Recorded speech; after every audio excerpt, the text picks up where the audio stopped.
Have you ever woken up from a dream that felt so real that, for the first few seconds, you were not sure whether you had just returned to this world or had just left a place that once truly existed somewhere in the darkness of your mind?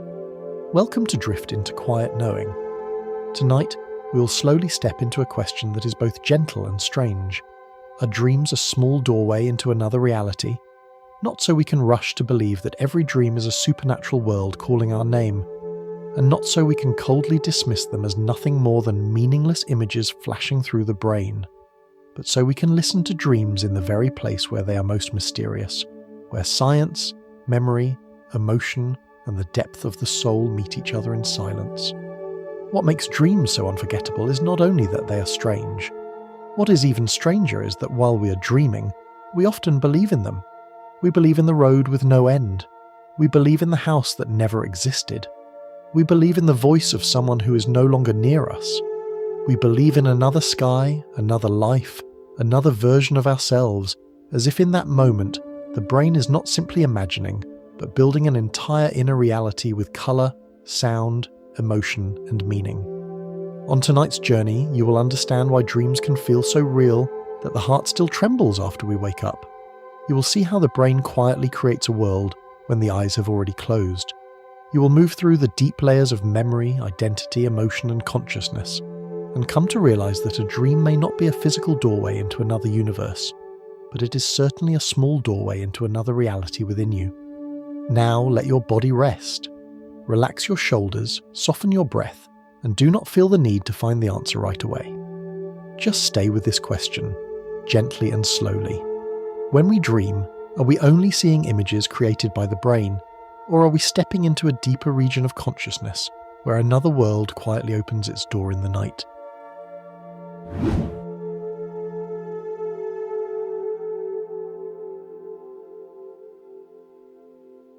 Perhaps the gentlest way to begin entering the mystery of dreams is to remember a very familiar moment. You open your eyes in your room, the light is still dim, your body is still lying quietly in bed, but inside your chest, a strange tremor remains. Maybe you have just been running away from something in a dream. Maybe you have just met someone who has not been by your side for a very long time.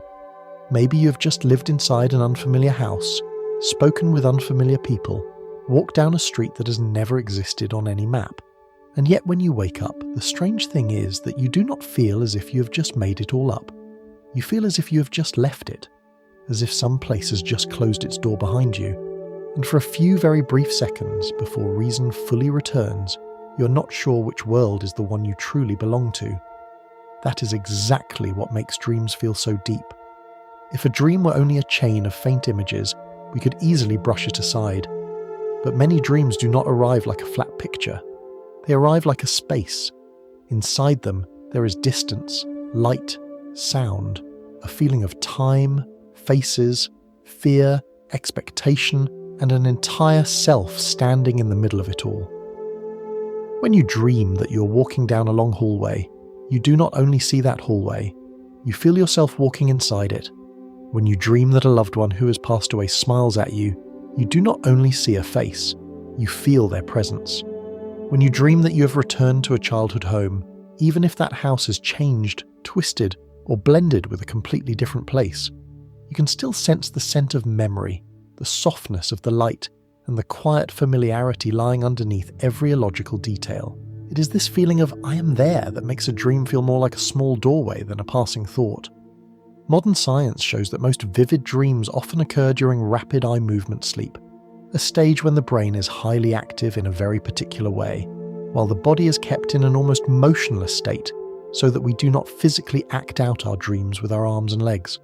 But what is worth noticing is that a dream is not only made of images, it can also bring a faster heartbeat, a change in breathing, feelings of tension, relief, embarrassment, longing, or peace. In other words, when a dream happens, the brain is not simply turning on a screen in the dark, it is creating an experience. And with our awareness inside that experience, it can feel real enough for the body to react as if something is truly happening. Think for a moment about a nightmare. You may be lying safely in bed, the bedroom door locked, everything around you completely quiet. But in the dream, if you hear footsteps behind you, if you feel that you are being chased down a dark road, your body can still tighten, your heart can still race. When you wake up, your hands may still be cold, your breathing may still be quick, and the fear may still linger like mist on a window pane. This shows that dreams do not only convince the inner eyes, they convince the emotional system as well. Something that has not happened in real life can still create a real response in the body, and this is a very important point in the question tonight. If a dream world can make us truly afraid, truly miss someone, truly sad, truly relieved, then it cannot simply be called nothing. It may not be a physical reality, but it is an experiential reality. In dreams, the brain is like a storyteller that does not need pen and paper. It does not begin with a clear plan. It gathers small pieces from memory, from emotion, from things we saw during the day, from old worries, from unspoken desires, and then quietly weaves them into a place. A face in a dream may carry the eyes of one person, the voice of another, and the feeling of closeness from a memory very far away. A city in a dream may borrow the lights from a street you once walked through, the atmosphere from an old movie, the loneliness from an afternoon many years ago, and then turn all of it into a city you believe you have known for a long time. So when we say a dream feels like another reality, perhaps it is not because it is built out of matter like this world. It feels like reality because it has the structure of a place one can live inside, even if only for a short time. Something very strange happens when we dream. Absurd things often do not surprise us. A room can open into the ocean. A person who has passed away can sit calmly at the dinner table. A road can lead straight back into childhood. A clock may not be moving, but we still know we are late. When we wake up, we see that these things do not make sense, but in the dream, we often accept them as a natural part of that world. The reason may lie in the way the brain changes state during sleep. Areas related to emotion, imagery, and memory can become highly active, while the ability to check logic and ask, "Does this make sense?" is usually not the same as when we are fully awake. So a dream does not need to convince us with arguments, it convinces us with feeling, and feeling is sometimes stronger than logic. Imagine that you are dreaming you are standing inside an old house. That house is not your childhood home, and it is not where you live now.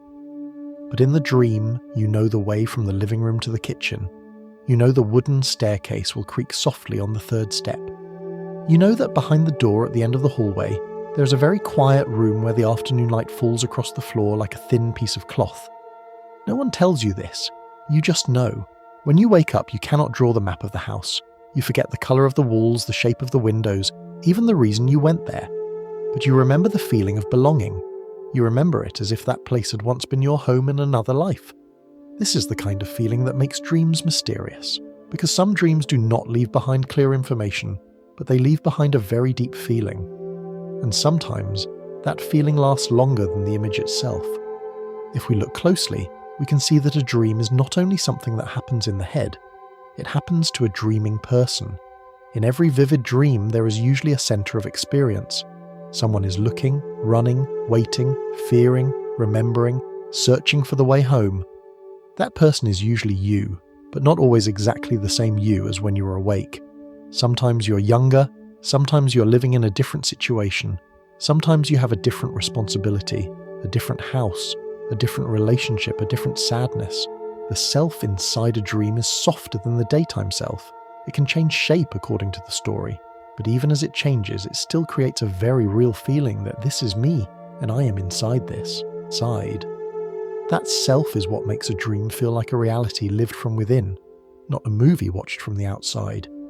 A movie can move us, but we still know we're sitting in front of a screen. A book can make us cry, but we still know the words are lying on a page. Dreams are different. In a dream, we usually do not stand outside the story. We are placed in the middle of it. We do not only see the door, we have to decide whether to open it. We do not only hear the voice calling, we have to turn around. We do not only see the person who has gone far away. We feel that we might be able to say one final sentence to them. That is why dreams have a special power. They erase the distance between the observer and the world being observed. They turn images into places. They turn memory into the present. They turn emotion into the atmosphere surrounding us. This is also why some very ordinary dreams stay with us for a long time. Not every dream needs dragons, cliffs, strange lights, or grand symbols. Sometimes we only dream that we're sitting in a quiet kitchen, listening to rain outside the window. watching a loved one pour tea and nothing special happens. But when we wake up, the heart feels softer, because that dream did not leave an impression through strangeness. It touched us through closeness. It brought us into an inner reality where an old feeling could be fully lived again for a few minutes. Maybe it was the feeling of being protected. Maybe it was the feeling of never having said goodbye. Maybe it was a peace that daytime life had not allowed us to touch for a long while. And if we slow down a little more, we will see that dreams do not only take material from the past, they also take material from possibilities that have never happened. A person may dream of living somewhere else, doing a different job, loving a different person, or standing before a choice they passed by in real life. In dreams, the roads not taken can temporarily open again. Not to prove that a parallel life truly exists somewhere out there, but to show that the human brain has the ability to simulate possibility. It can ask through images, what if I had spoken differently that day? What if I had stayed? What if I had left? What if I had forgiven? What if I had not been afraid? These questions do not appear as an essay. They appear as a room, a road, a meeting, a glance. And because they are lived instead of merely thought, they can become so powerful that they feel like another reality. Some people have woken from a dream carrying a sense of longing for someone who does not exist. In the dream, that person felt deeply familiar. Maybe they were a friend, a lover, a silent companion. When the dream awakes, there is no phone number, no full name, no evidence that this person ever existed. But the sense of loss is very real. We may wonder, how can I miss someone I have never met? But the brain does not necessarily need a real person from waking life in order to create the feeling of attachment. It can combine qualities we have loved, eyes we have seen, desires we have hidden, and then give them to a figure in a dream. That figure is not real in the physical sense, but the emotion it awakens is real. And once again, the dream shows us that the line between not real and real in experience is thinner than we imagine. This does not mean we should rush to believe that every dream is a message from an outside world. A dream may simply be the brain processing emotion, trying to connect memories, or reacting to stress from the day. But if we only say that, we lose the deepest part of the experience. Because even if a dream is created by the brain, the question remains, why can the brain create a world with so much depth? Why can it make us believe, love, fear, regret, and wake up feeling as if we've just returned from a journey? The scientific answer does not take away the mystery. On the contrary, it brings the mystery closer. The mystery does not necessarily lie in a gateway somewhere beyond the universe. It may lie right inside the ability of consciousness itself, the ability to turn neural electricity and chemistry into a sky, a face, a memory, a temporary world that can hold us from every side. When the outside world temporarily fades during sleep, the brain does not become completely silent. It shifts into another kind of activity, like a city that has dimmed its streetlights, while inside each house, some rooms are still glowing. The senses no longer cling to the present as tightly as they do in the daytime. The sound of cars in the distance, the feeling of a blanket against the skin, the temperature of the room, the heartbeat, the breath, all of these can become small fragments that the dream brings into its story.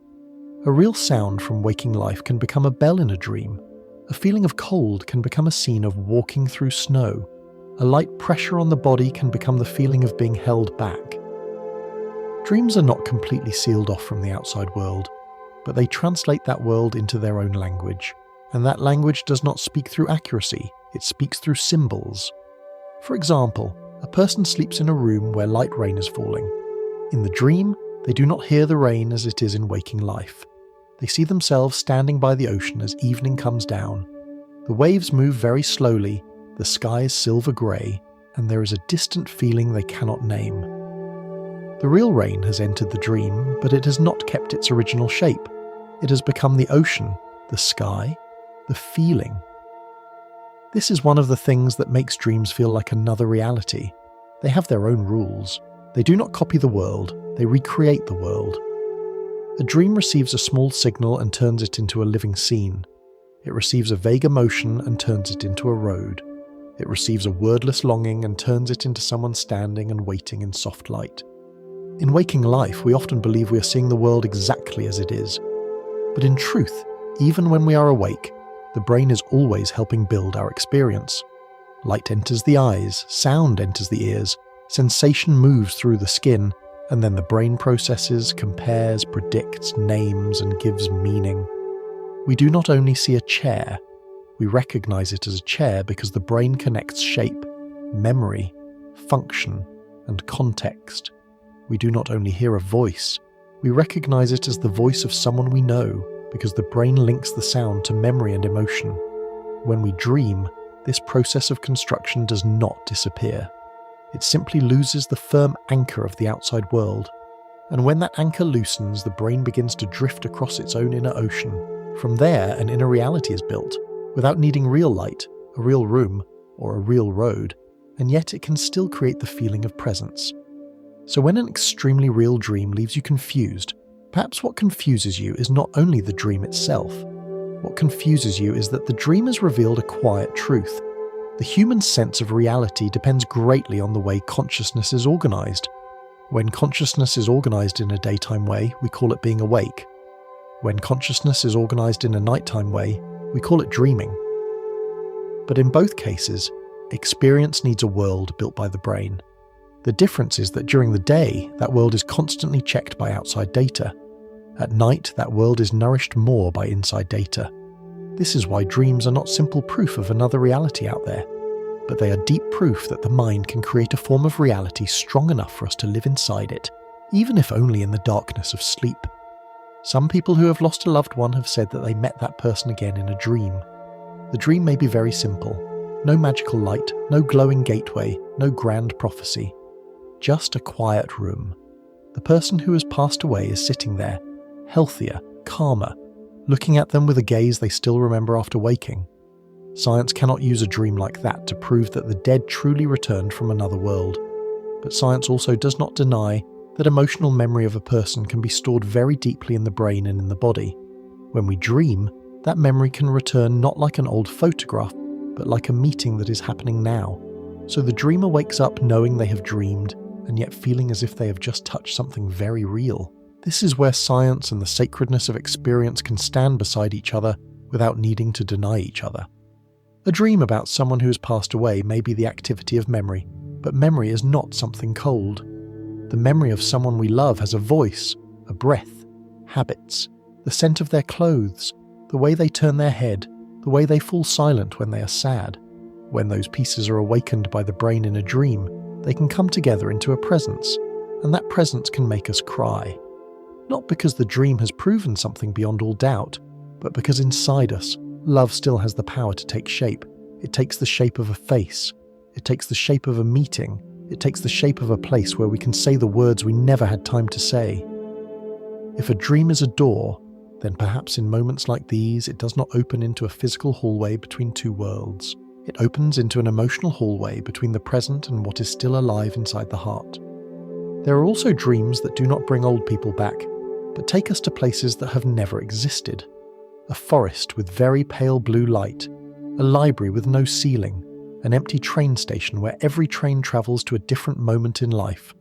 When we wake up, we know it was not a real location, but the feeling of that place has its own order.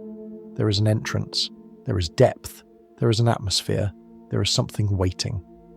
The brain can create spaces like this by blending fragments of memory from many places. A painting once seen, a hotel once passed through, a house in a movie, a corner street from childhood, a feeling of loneliness in winter. Those pieces no longer stand apart. They flow into one another like watercolour on wet paper, then become a new scene. That is why a place in a dream feels both strange and familiar.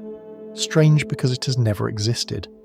Familiar because it is made from our own inner life. What is worth noticing is that the brain does not need to explain where it took each piece from. When we dream, we do not see the assembly process. We only step into the final result. It is like opening the door to a room that has already been prepared. We do not see who hung the curtains, placed the chairs, lit the lamps, or arranged the books on the table. We only see the room already there. Dreams are the same. They bring us straight into a world complete enough for us to believe in it. And because we do not see the seams between the pieces of memory, that world seems continuous, natural, even as if it exists independently of us. This is one reason many people feel that dreams are not something they created but somewhere they visited. Yet perhaps it is the mysterious seamlessness of the brain building the scene that creates that feeling. If we want to understand why dreams feel so real, we have to look at emotion. Images can be blurry, the story can be irrational, but emotion is often very clear. You may forget almost everything that happened in a dream, but still remember that it was sad. You may not remember who said what, but still remember that you felt relieved. You may not remember where the road led, but still remember the feeling of being left behind. Emotion is the glue that makes a dream stick to memory. It is also what gives a dream weight.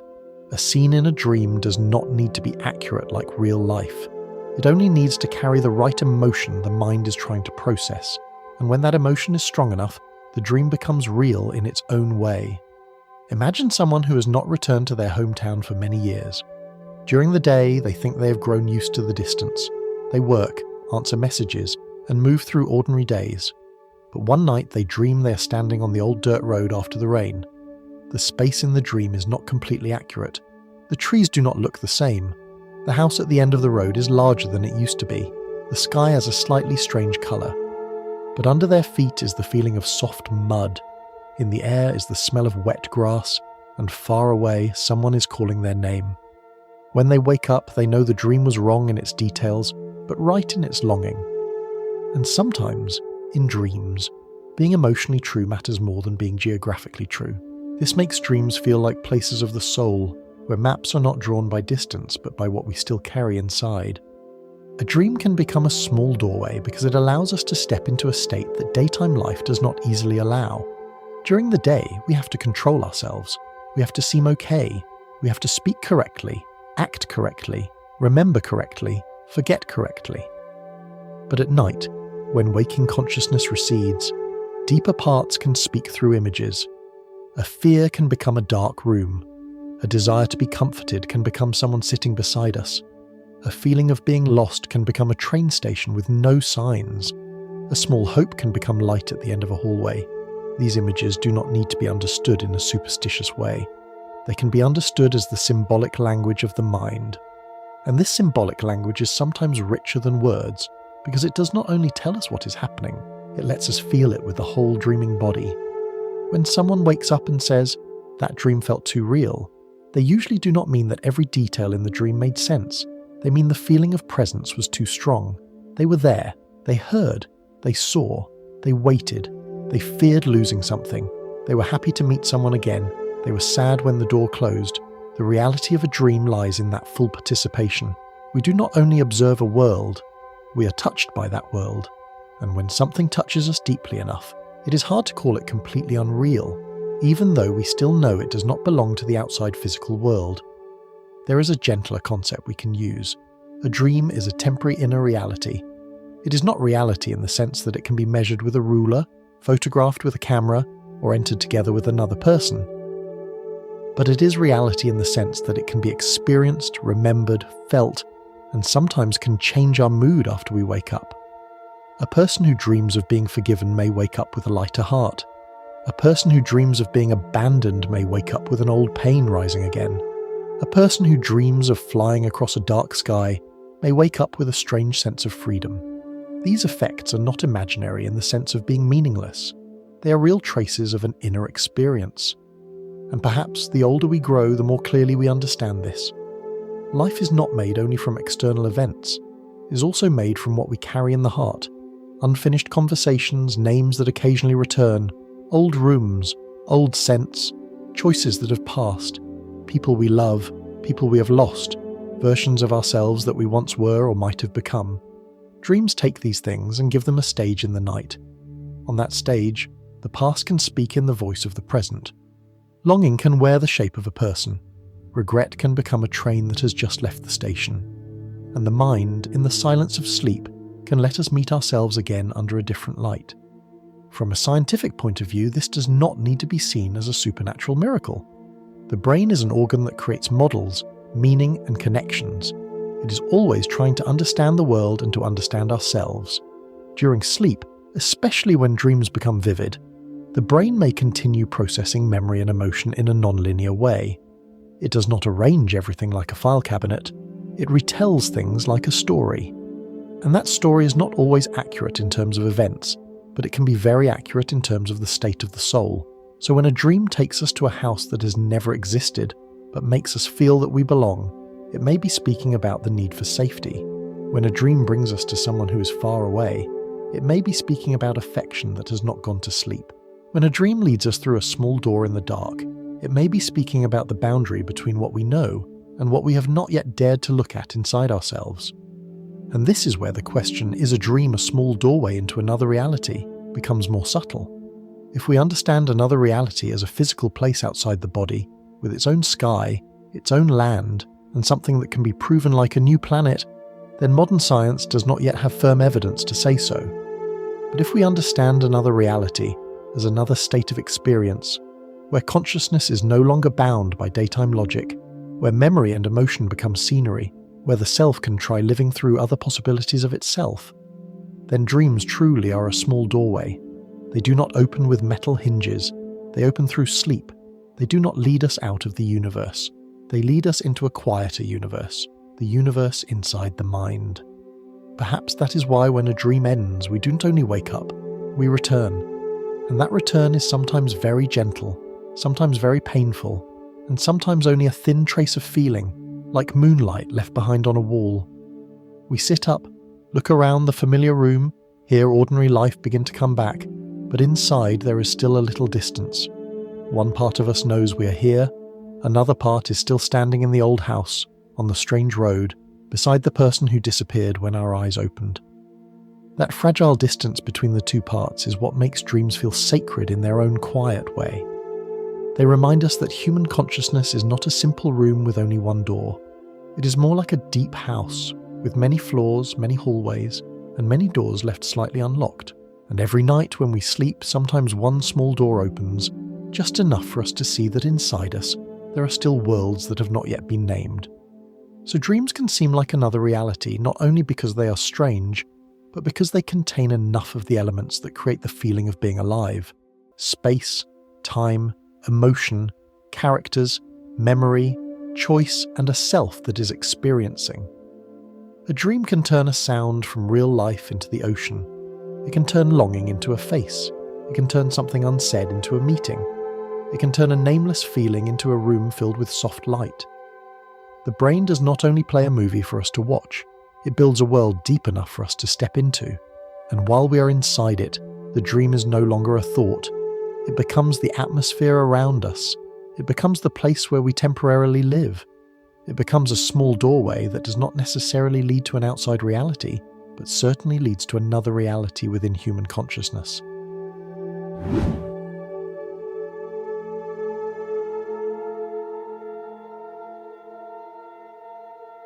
If in the previous part we looked at dreams as places we can step into, then now let us move a little more slowly, a little more deeply, toward the quiet question lying behind it all. How does the brain do that? How can an organ resting in the darkness of the skull, with no real light shining inside it, no real sky opening there, no real road stretching through it, build an entire world that makes us believe we are living inside it? That question sounds mystical, but it is also deeply scientific. Because even when we are awake, what we call reality does not enter the mind in a raw, untouched form, like a perfectly captured photograph. Light must enter the eyes, sound must enter the ears, scent must touch the sense of smell, the skin must send signals about temperature, pressure, pain, softness, cold and warmth. Then the brain combines all of those signals with memory, habit, prediction and emotion, creating the seamless experience we call the world. To put it more gently, the brain does not only see the world, the brain interprets the world. When you look at a chair in a room, your eyes do not send a complete meaning into the brain saying, "This is a chair." The eyes only receive reflected light. The brain has to recognize the shape, compare it with what it already knows, remember that this object is used for sitting, place it in the space around you, and in one very quick moment, the experience of chair appears. When you hear someone call your name, your ears do not bring a full person into your brain. Your ears only receive sound vibrations.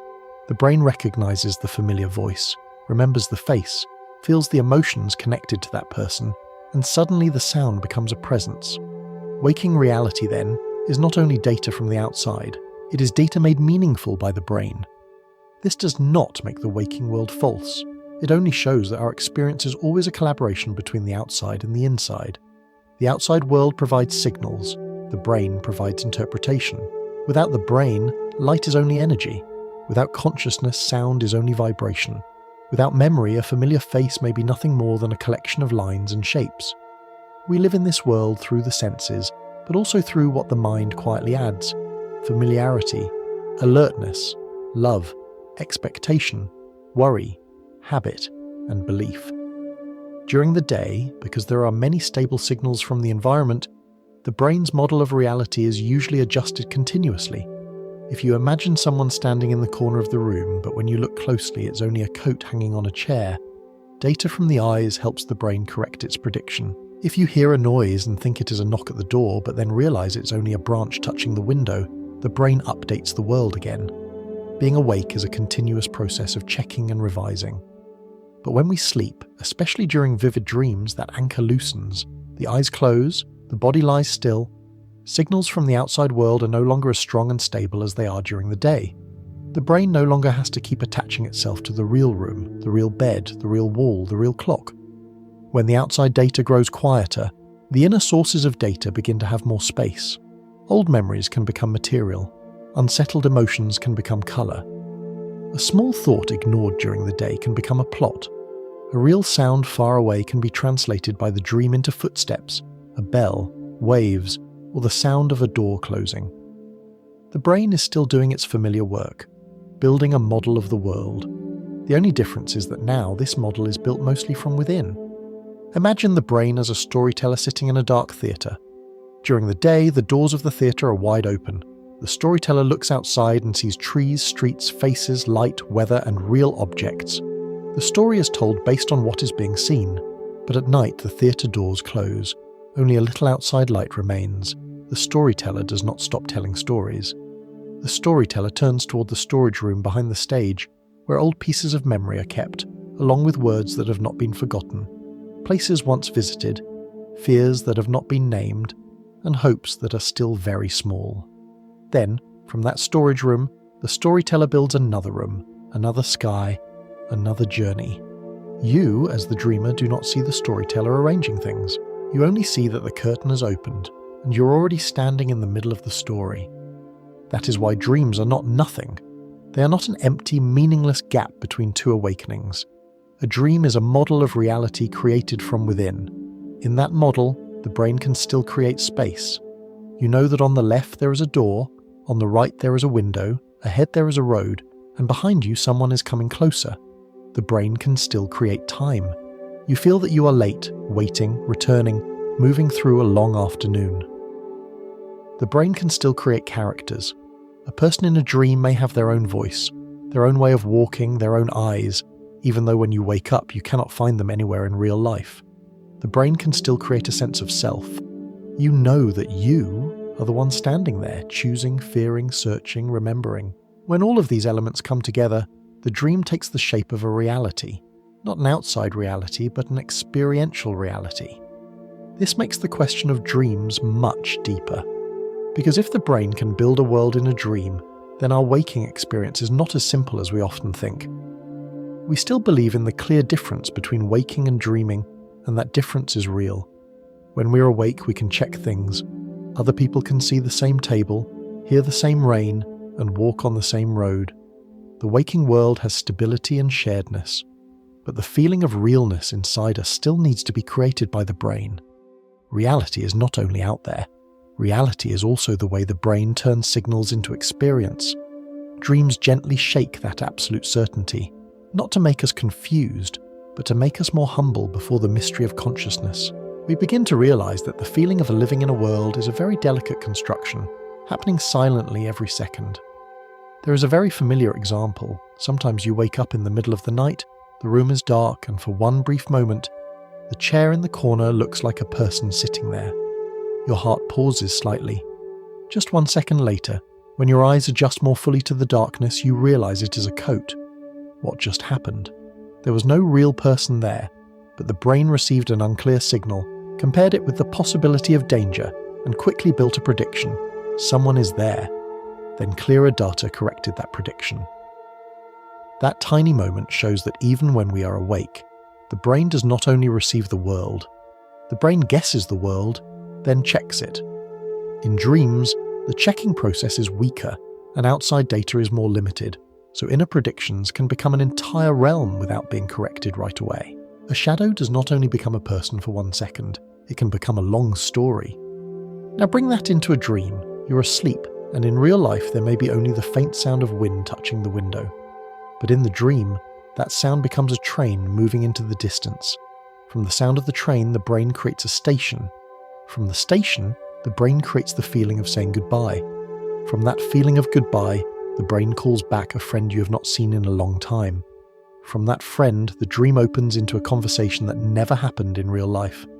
When you wake up, you think you have just had a strange dream about a train station. But deep underneath, perhaps the brain started only from a small sound and a longing that had not fully gone to sleep. The way a dream develops is like water finding its own path. It does not need a clear map. It follows the slope of emotion. In the dream state, memory does not return like complete folders being pulled out exactly as they were. Memory returns like pieces of wood floating on a river, bumping into one another, joining together, separating and forming new shapes. A face can be a mixture of many people. A room can carry the ceiling of one place, the window of another, and the light of an afternoon very far away. A road can hold the feeling of childhood, yet lead to a grown-up city. Because the brain does not necessarily have to respect the order of time in dreams, the past, the present, and imagined possibility can stand side by side as if they all belong to the same day. This is why we can meet someone who has not been in our life for a long time, yet in the dreams speak to them as if we saw them only yesterday. Dreams do not organize the world according to the calendar. They organize it according to emotional meaning. Another thing that makes the dream's model of reality so powerful is that the body still participates, even though the body does not actually go anywhere. When you dream that you are falling, your stomach may drop. When you dream that you are climbing stairs, there may be a heaviness in your legs. When you dream that you are lost, your chest may tighten. The brain has a map of the body, a sense of position, movement, balance, heartbeat, and breath. In dreams, these bodily signals can be woven into the story. So the dream world is not only made of images, it has weight, it has direction, it has distance, it has tiredness, lightness, falling, flying, being trapped, and opening. A world like that is powerful enough to make consciousness believe it is inside a place, not merely looking at a thought. Someone may dream that they are walking through a garden in the early morning. In real life, that person is lying in a room, one hand resting beneath a blanket. But in the dream, that hand touches wet leaves.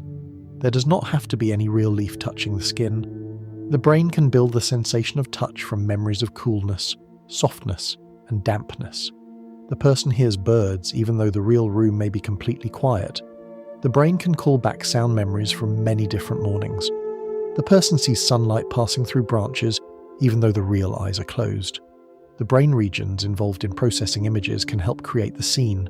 Small elements come together, and the garden becomes a place one can walk through. The wonder here does not require a physical gateway.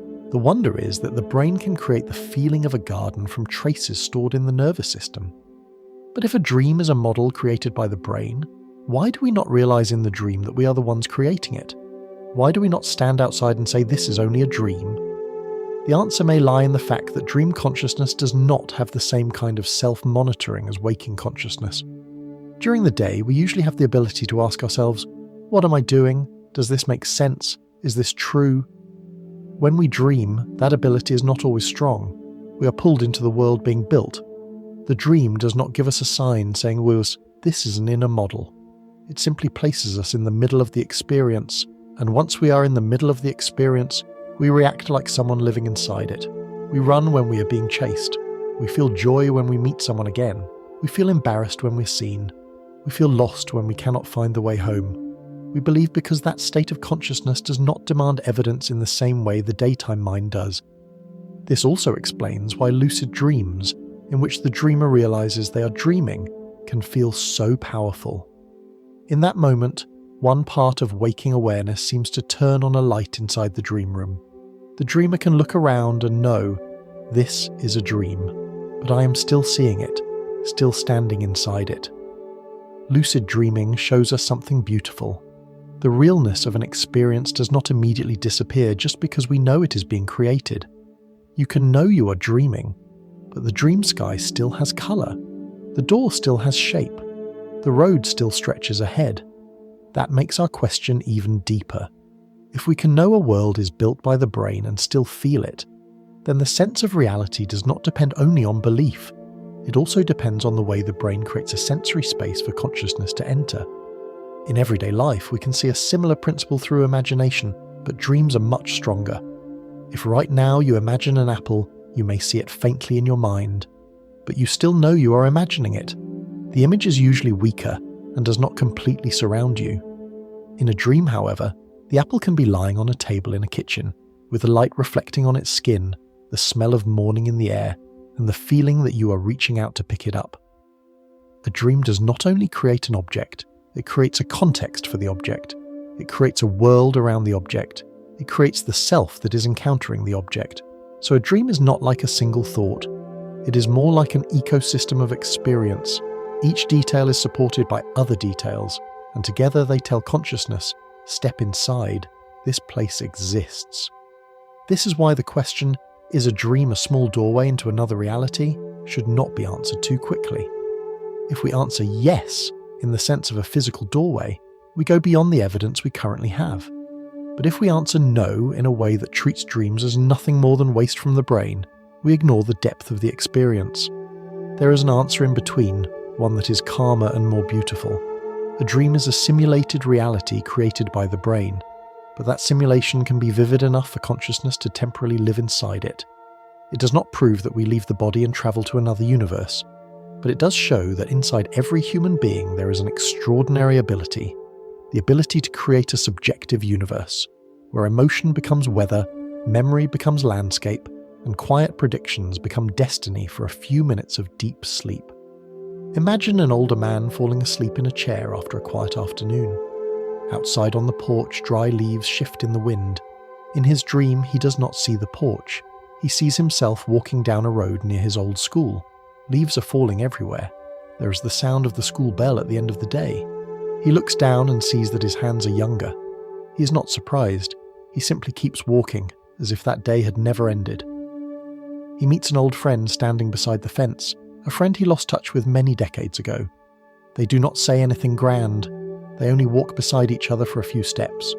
When he wakes up, the room is still the same room. But in his heart, there is a softening he cannot quite explain. The world in the dream is not real on a map, but it is built from very real materials. The sound of leaves, memories of youth, the feeling of time passing, and a part of friendship still resting somewhere in the nervous system.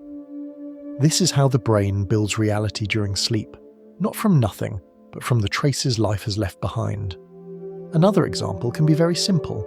Someone is worried about an important decision. During the day, they try to analyze, plan, and reassure themselves. At night, they dream they're standing before two bridges. One bridge is made of stone, solid but dark.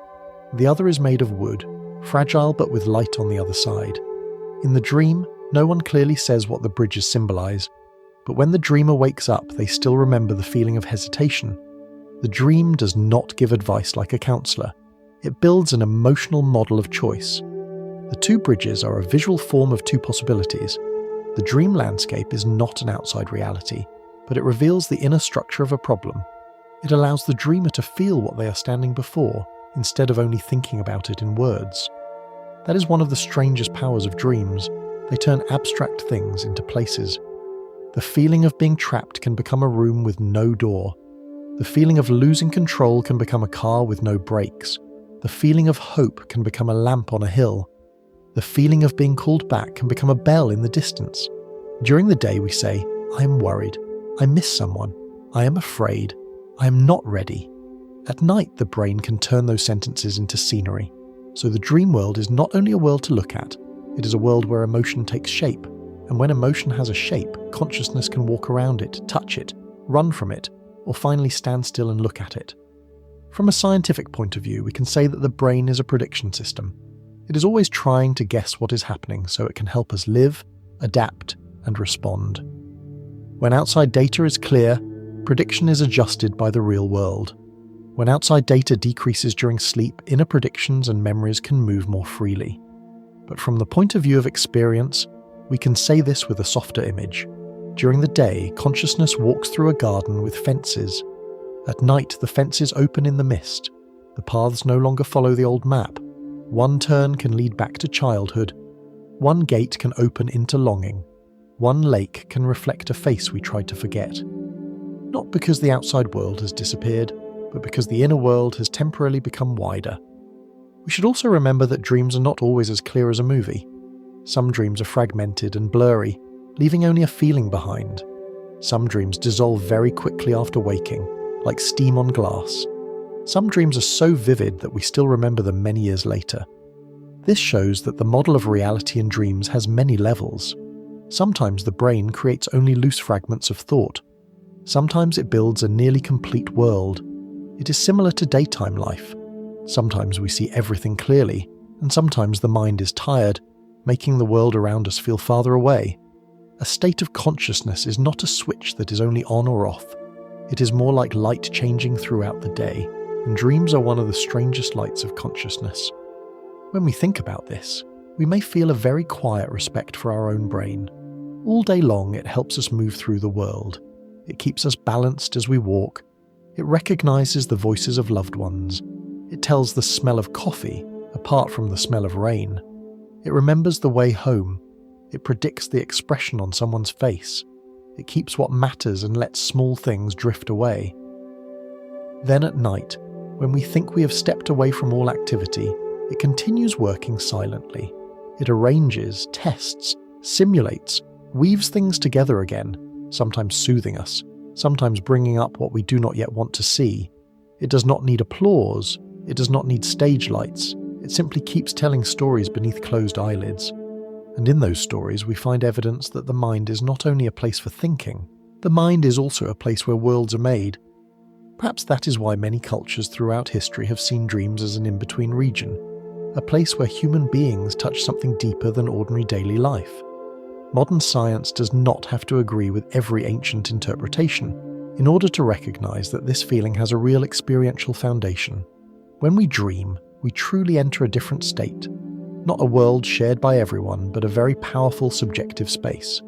There, daytime logic steps back, symbols rise, memory speaks in images, emotion becomes landscape. The self is placed in situations it did not choose with reason.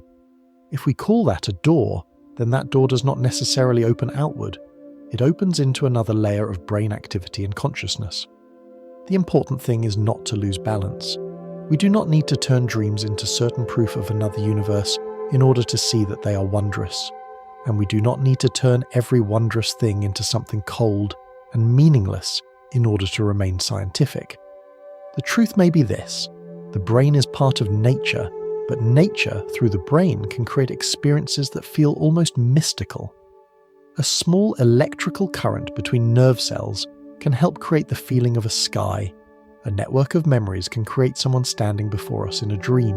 A shift in the state of sleep can turn a dark room into a city full of lights. Seen this way, science does not make dreams poorer. Science makes dreams more astonishing, because it shows that mystery does not have to be far away. It is happening right inside the way the brain creates lived experience. And when we return to the original question, things become a little clearer. Dreams feel like another reality, not because they are certainly located in some distant dimension. They feel like another reality because the brain has the ability to create the feeling of reality from within itself. It can take a fragment of sound, a trace of memory, an emotion that has not gone to sleep, a vague prediction, and build a world deep enough for us to step into.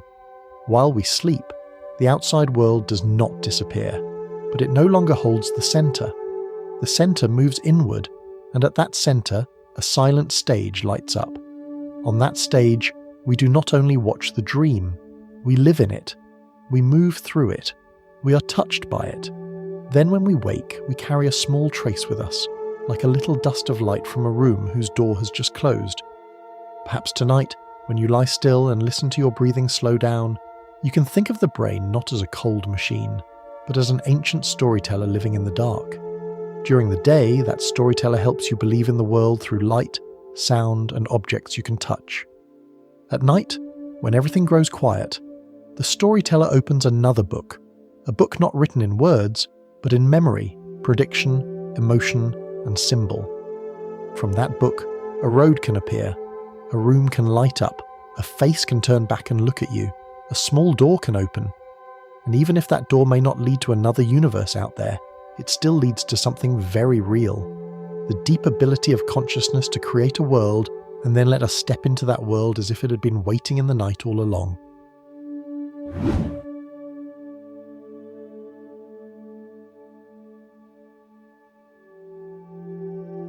After we have moved through the way the brain builds a model of reality during sleep, another question begins to appear very quietly. If there is a world in a dream, a road, a room, a sky, a person standing before us, then who is the one inside that world? Who is the one seeing it all? Who is the one feeling afraid, joyful, surprised, waiting, longing? In other words, when we dream, which self is stepping through that small door? This question may sound simple, but the deeper we go, the stranger it becomes. Because in dreams, we usually still have the feeling that I am there. It is not only images drifting past. It is not only a story unfolding on its own. There is some center of experience, a place from which everything is seen from the inside. We may stand on an unfamiliar street, enter a house that has never existed, meet someone we have never met in real life, and yet in the dream, the feeling of this is me is still very strong.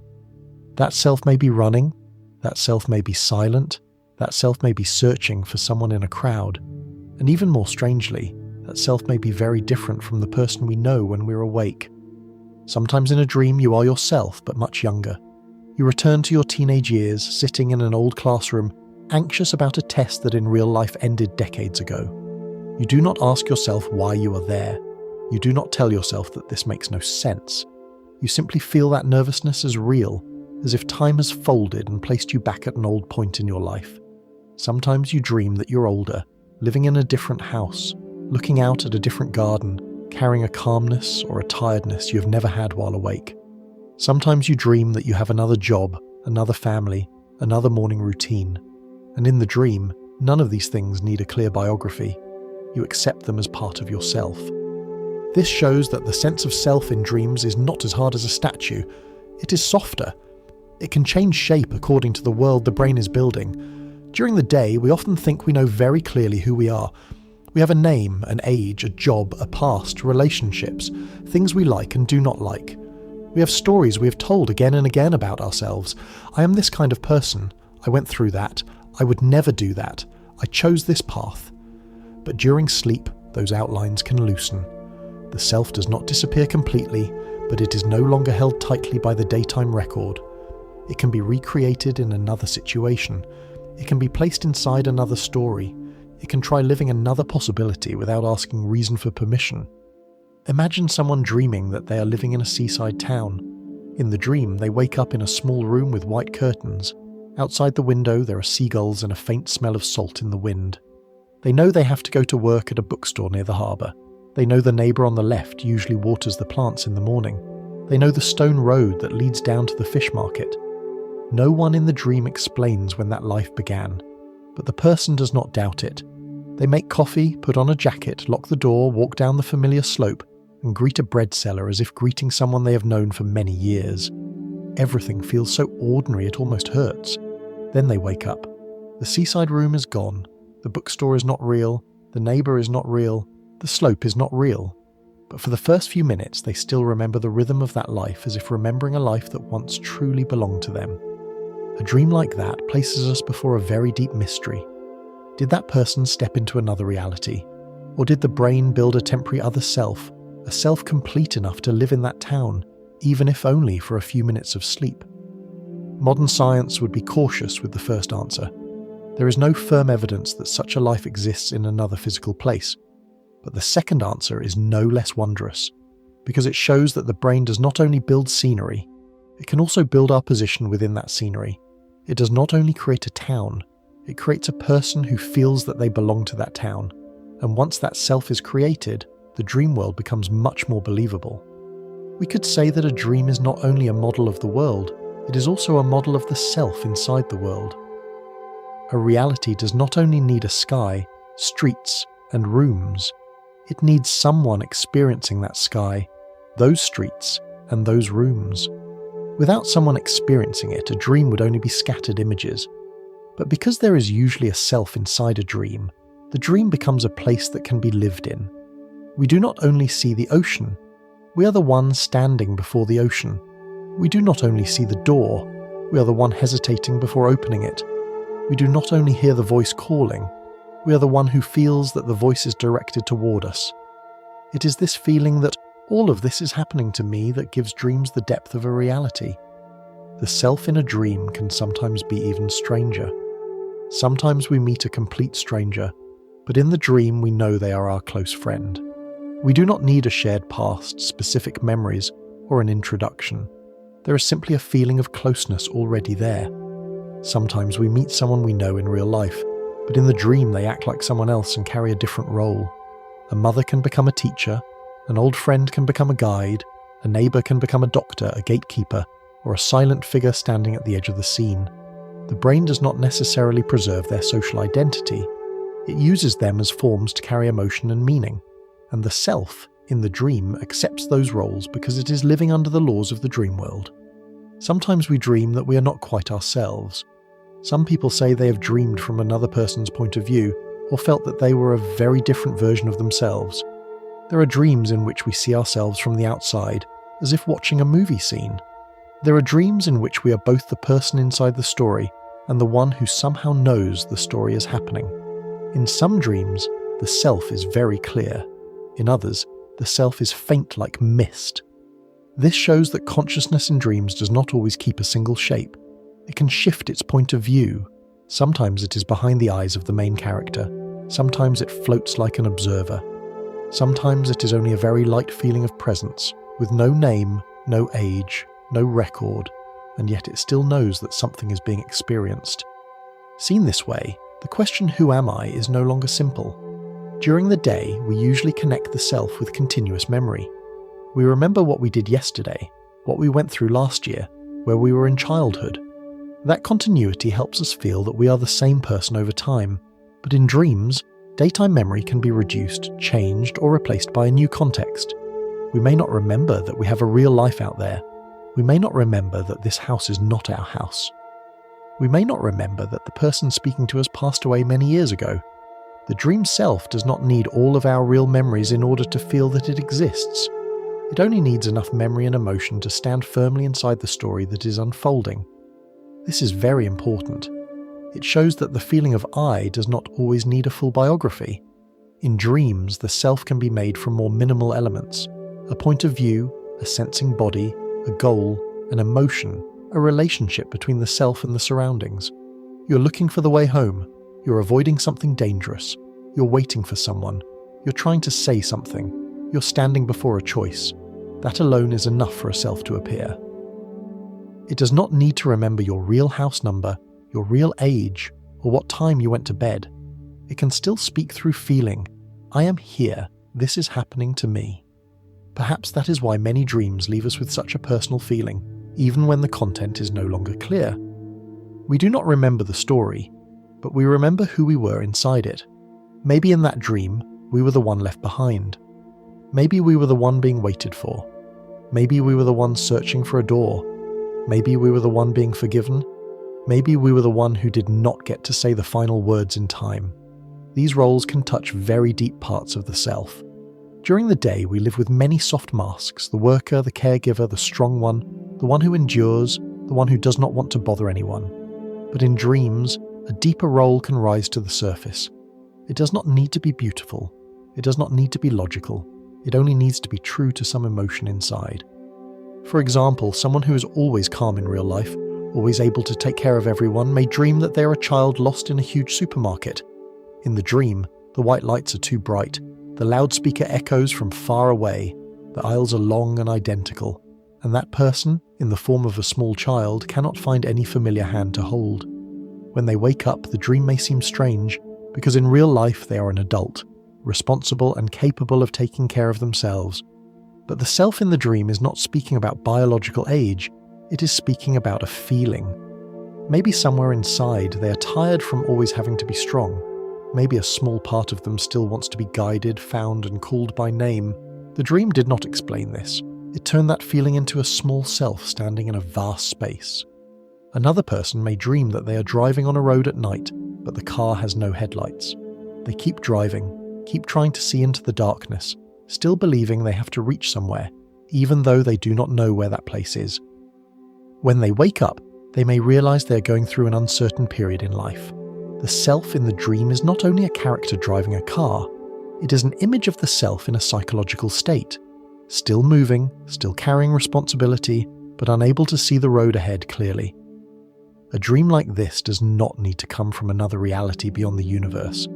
It has already opened another reality within, the reality where the feeling of life is expressed through images. The dream self can also carry things we do not dare to admit while awake. Some people dream that they are angry with someone they keep trying to forgive in real life.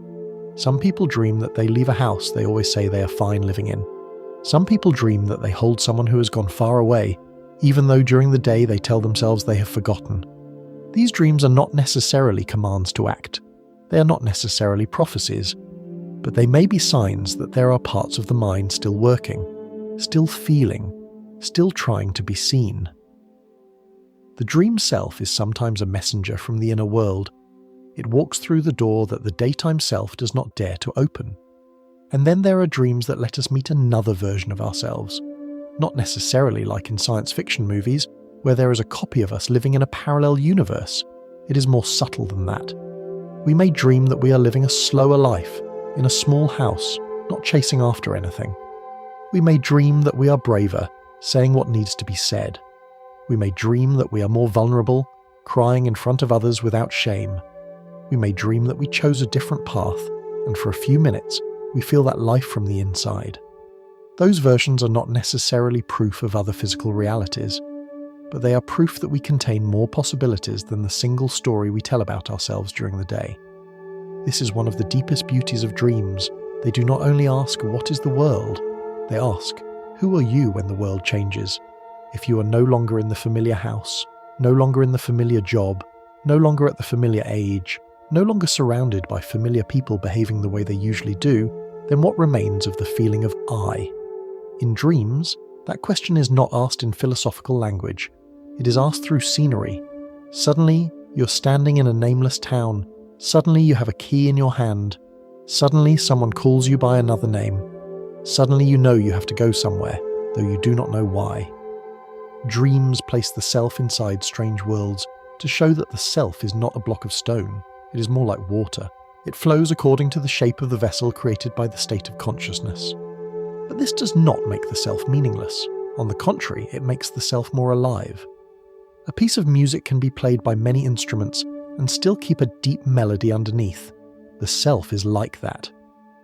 During the day, it plays through clear memory, clear language, and clear social roles. At night, it plays through images, bodily feelings, symbols, and associations.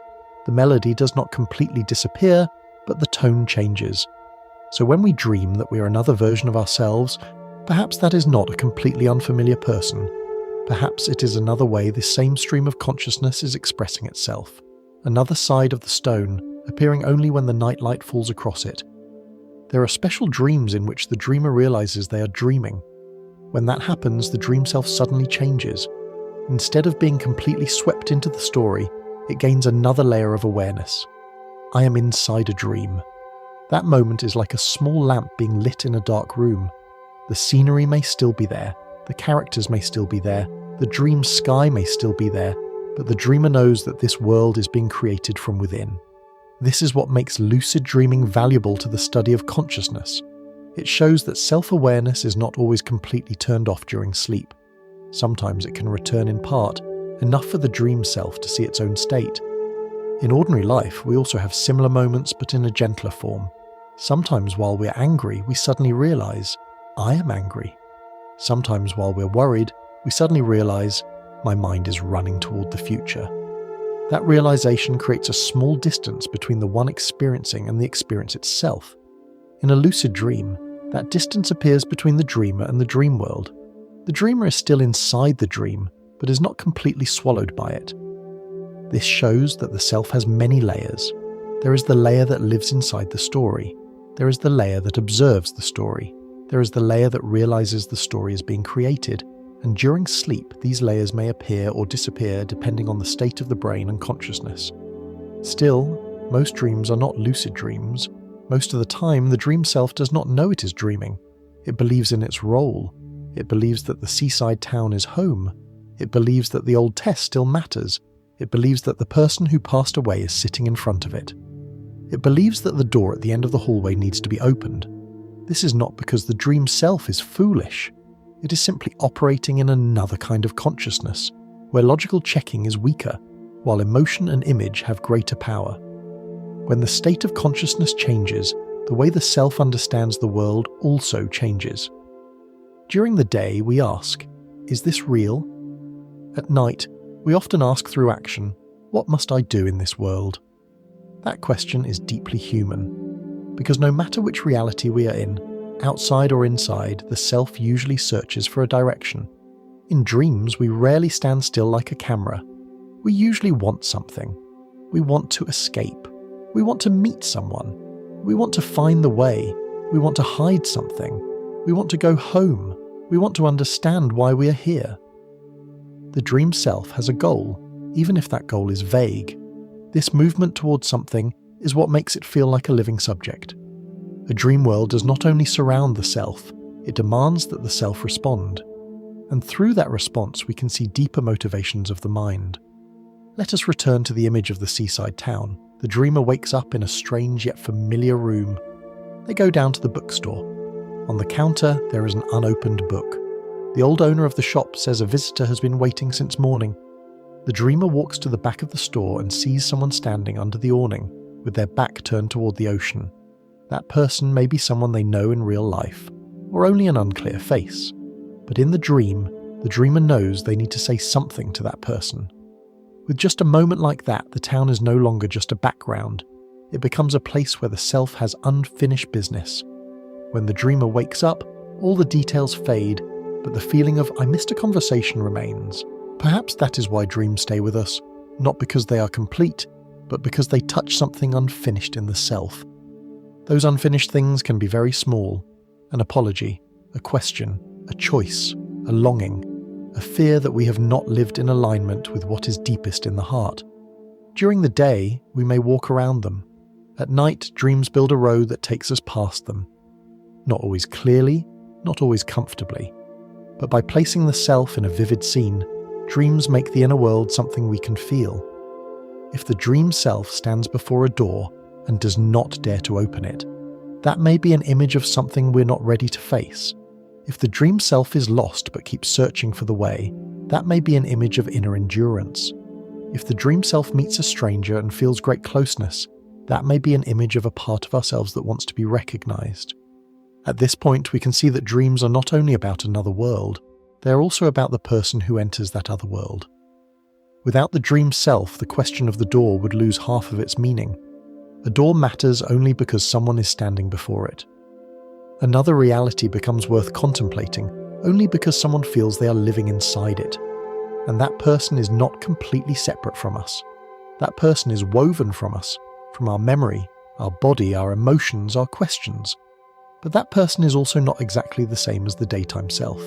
That person is softer, more changeable, sometimes more honest, sometimes more lost, sometimes freer. Perhaps this is why some dreams make us wake up feeling both unfamiliar and deeply familiar. Unfamiliar because the scenery does not belong to real life. Familiar because the self inside it carries a very real emotion from us. You may dream that you're standing in a nameless train station, but the waiting is yours. You may dream that you're living in a house that does not exist, but the desire to belong is yours. You may dream that you're speaking with someone who does not exist, but the need to be heard is yours. Dreams borrow the mask of the unfamiliar to bring us face to face with what is most familiar. and that most familiar thing is sometimes a part of ourselves we rarely sit down and listen to. Seen from here, the daytime self also becomes softer in our eyes. We stop thinking of ourselves as only a fixed list of age, job, role, and habit. We begin to see ourselves as a stream of experience. Within that stream, there is the waking part, the dreaming part, the remembering part, the imagining part, the observing part, and the part that gets swept away. Dreams do not destroy the self. They show that the self is built again and again, through each night, each state, each story. And this is not frightening. It can be very gentle. Because if the self can be recreated, perhaps human beings also have the ability to heal, change, let go, and see themselves in a new way. Someone who has carried guilt for many years may dream that they return to an old room and this time manage to say sorry.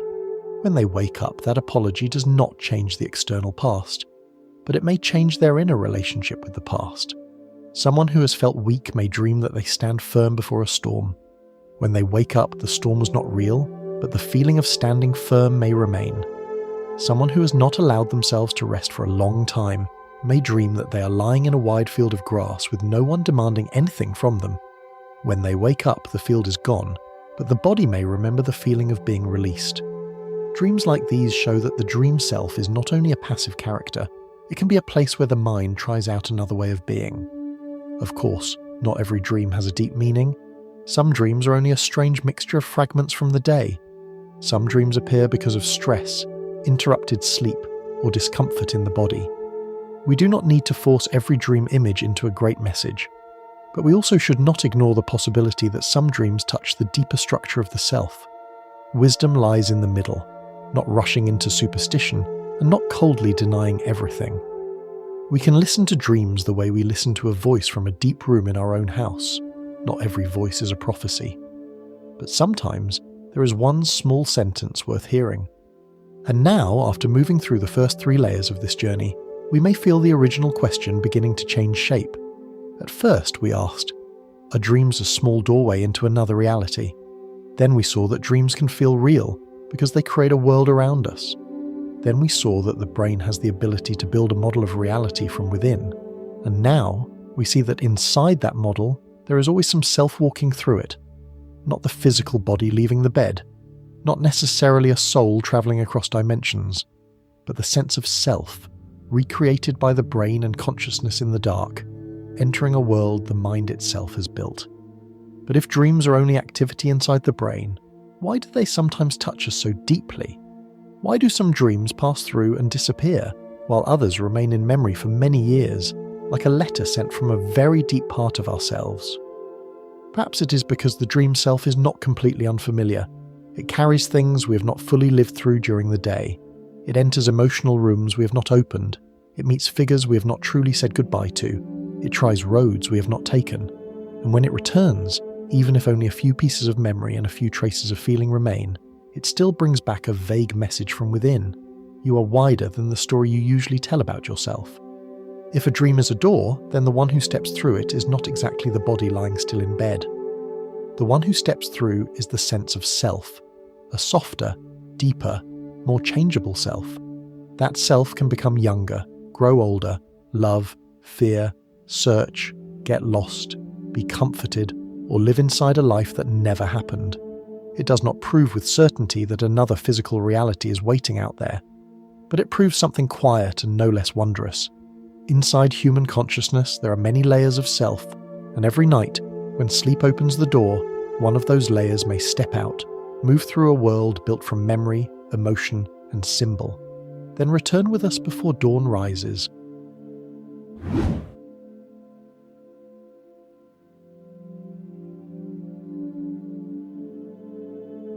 There is a particular kind of dream that leaves us more confused than other dreams, not because it is too strange, and not because it contains images that cannot be explained, but because when we wake up, we do not feel as if we have just imagined something. We feel as if we have just remembered something, as if that dream was not created in the night, but had been lying somewhere for a long time inside a secret drawer of the mind, and only when we fell asleep did that drawer open.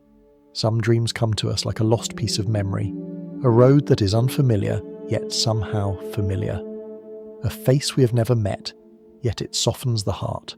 A house we have never lived in, yet we feel as if we have walked through every room before. An afternoon that does not belong to our life, and yet when we wake up we still remember the colour of its light as if remembering something real. This is one of the reasons dreams can so easily make human beings think of another reality. If a dream is only chaotic, we can brush it aside. But when a dream carries the feeling of memory, it touches a very deep place inside us. Memory is not only information. Memory has warmth, scent, distance, voices, and the feeling of time having passed. When a dream borrows that material, it no longer feels like a made-up story. It feels like a place that once existed. And sometimes, just one familiar feeling inside a dream is enough to make us wonder, have I lived there in some way before? But to understand this calmly, we need to look at memory not as a perfect video recording. Human memory does not preserve the past like a camera placed in the corner of a room. It does not keep every detail unchanged, does not replay every sound, every colour, every face exactly as they were. Memory is more like a garden. Some paths have been walked many times, so they are clearer. Some corners are covered in grass. Some flowers have changed colour over time. Some leaves have fallen from one season into another. Every time we remember something, the brain does not simply take out a fixed copy. It reconstructs that experience from what remains: images, emotions, context, meaning, and even our current state while we are remembering. That is why the same memory can become softer, more painful, more distant, or brighter as the years go by. When we sleep, that reconstruction becomes freer. During the day, memory is usually held in place by logic. Where did this happen? In what year? With whom? And in what order? But in dreams, those fences become lower. A face from the present can step into a house from the past. A childhood feeling can appear inside an adult body. A regret from many years ago can wear the clothing of a new story. The brain does not necessarily ask, is this historically accurate? It asks in a quieter way, is this emotionally true? And if it is emotionally true, the dream can become convincing even when the details are wrong. Imagine someone who left their hometown a very long time ago. For many years, they have lived in another city, grown used to different sounds, different seasons, different faces. During the day, they may say they have adapted. They have work, routines, responsibilities, new roads. But one night, they dream that they return to the old road. That road is not exactly like the real road. It is longer, quieter, with rows of trees on both sides that were never there before. At the end of the road is a house that has never existed. But in the dream, they know for certain that they have to go there.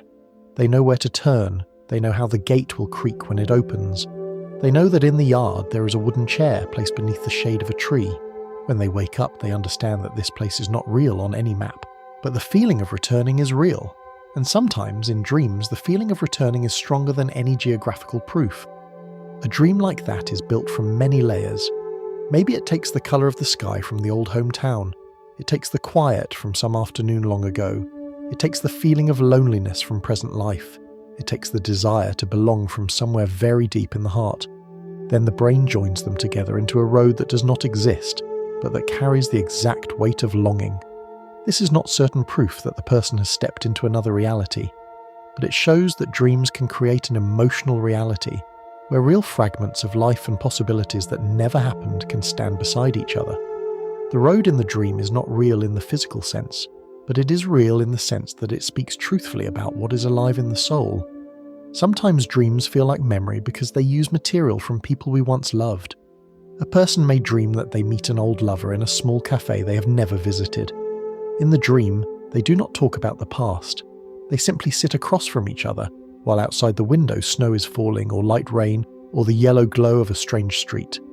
The other person says one very ordinary sentence, but that sentence makes the dreamer wake up with the feeling that a small knot has been touched. The cafe is not real, the meeting never happened, but the face, the voice, the way of being silent, the feeling of something unfinished, all of it can be taken from real memory. A dream does not need to recreate the past correctly. It creates a version of the past that emotion still wants to live through one more time. This makes a dream feel like a room where unfinished things can return. In real life, we cannot always go back to say a sentence differently, choose another direction, hold someone's hand a little longer, or stay silent a little less. Outside time moves forward, but time in dreams does not obey the clock. It can pull a person from 10 years ago into a new room. It can place us before a door we did not open back then. It can let us hear an answer that no one ever gave in real life. The brain is not doing this simply to deceive us. It is using its ability to simulate in order to process meaning. A life that never happened can appear in a dream as a way for the mind to ask, if things had gone differently, how would it feel inside us? Someone once dreamed of riding on a train with a person who had gone far away. The train moved through nameless fields. Neither of them knew the destination. Outside the window, the scenery changed from spring to winter in only a few minutes. When the dreamer woke up, they did not remember the conversation clearly. They only remembered the feeling of sitting beside each other without resentment anymore. That dream does not need to be understood as a supernatural message. It may be the brain using the image of a train to express the movement of time, using the old person to express the part of emotion that has not fully closed, using silence to express a desire for peace.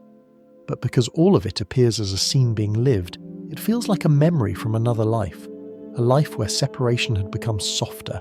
A life where what was left unsaid no longer felt as sharp as before.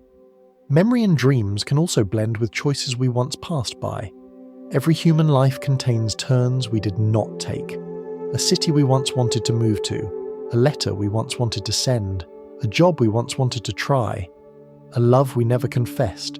A phone call we never made. During the day, those possibilities move behind us like roads covered over by grass and trees. But in dreams, they can open again. We may see ourselves living in a small apartment in another city, going to work across another bridge, knowing different people, having a different morning. While we are dreaming, that life can seem so continuous that we do not remember we ever chose another path. When we wake up, we suddenly carry a longing for a life that never existed. That kind of longing is very special. Usually we think we can only remember what has happened. But human beings can also remember possibilities, in an emotional sense. We remember a future we once imagined. We remember a road we once could have taken. We remember a version of ourselves that once stood very close to becoming real, then disappeared when we chose another direction. Dreams can take those possibilities and give them a temporary body. They place furniture inside the apartment we never rented. They place footsteps on the street where we never lived. They place a morning routine inside a life that never began. So when we wake up, we do not only say, "I had a dream." We may feel, "I just visited another life of mine." Even if that life does not exist out there, it may exist as a possibility the mind once kept. This is exactly where dreams stand very close to the question of another reality. In the human imagination, another reality is often a place where other choices have been lived. But in dreams, we do not need a parallel universe to feel that. The brain can create its own simulation of the road not taken, using memory, desire, and emotion.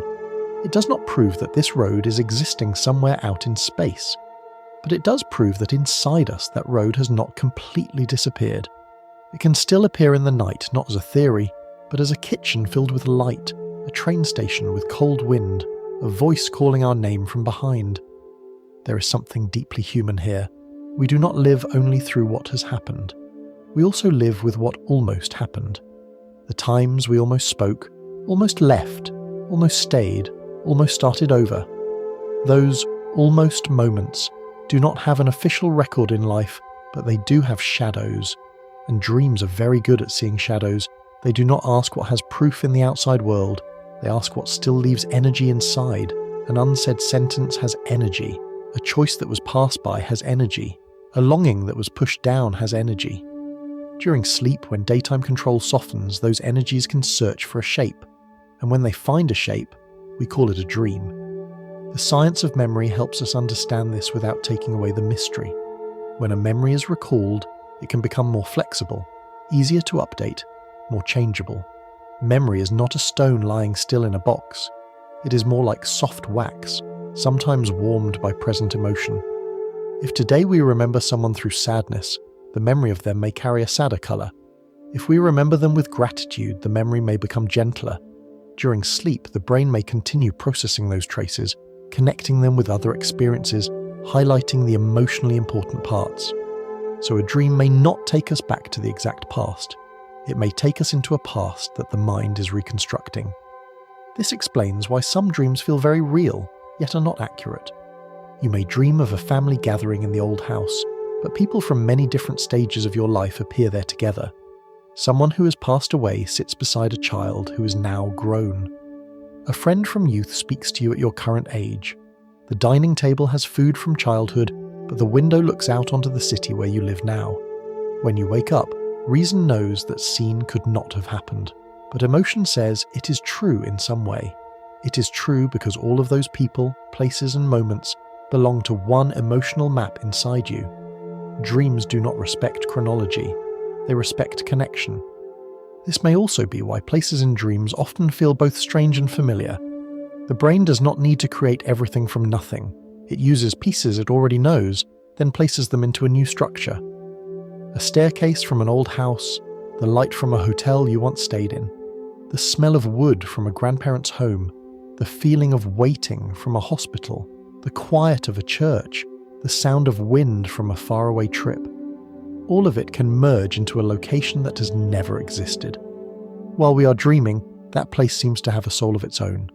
When we wake up, we cannot find it on a map. But if we look closely, we can see that it was built from real pieces of life. It is a place with no outside coordinates, but with inner coordinates. A person may dream of a vast underground library.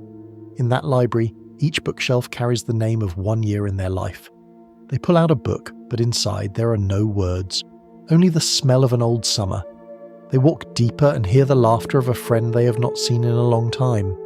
Then, at the end of the hallway, there is a small door that cannot be opened. When they wake up, they may not understand what the dream means. But the image of the library is very close to the way memory feels to human beings. Not every memory is read through words. Some memories return as scent. Some memories return as laughter. Some memories remain locked because we are not ready to touch them. The dream has turned memory into architecture. And when memory becomes architecture, we feel as if we are walking through another world. But that world is not completely invented. It has a foundation in life. Even very strange images in dreams often have some connection to past experience, though that connection may not be clear. A blue bird may come from a painting we once glanced at. A hospital hallway may come from worry about someone's health. A lost key may come from the feeling of not being in control of a situation. An unfamiliar child may represent a young part of ourselves, or a new responsibility, or a memory of ourselves as a child. We should not force one symbol to have only one meaning. A dream is not a dictionary. But we can understand that symbols in dreams are often nourished by memory and emotion, not dropped from emptiness. There is a very subtle point. Because memory can be reconstructed, dreams sometimes create the feeling of, I remember this, even when it never happened. This is why a dream can feel like a false memory, but not in an evil or deceptive sense. It is a memory of the dream experience. While dreaming, you may know that you have lived in that town for many years, even though the dream only began a few seconds ago. You may know that the stranger is your close friend, even though there is no real shared history. You may know that you are returning home, even though the house does not exist. The brain can create a feeling of pastness right inside the dream, as if the story already has a history behind it. This temporary false history is exactly what makes the dream world feel deep.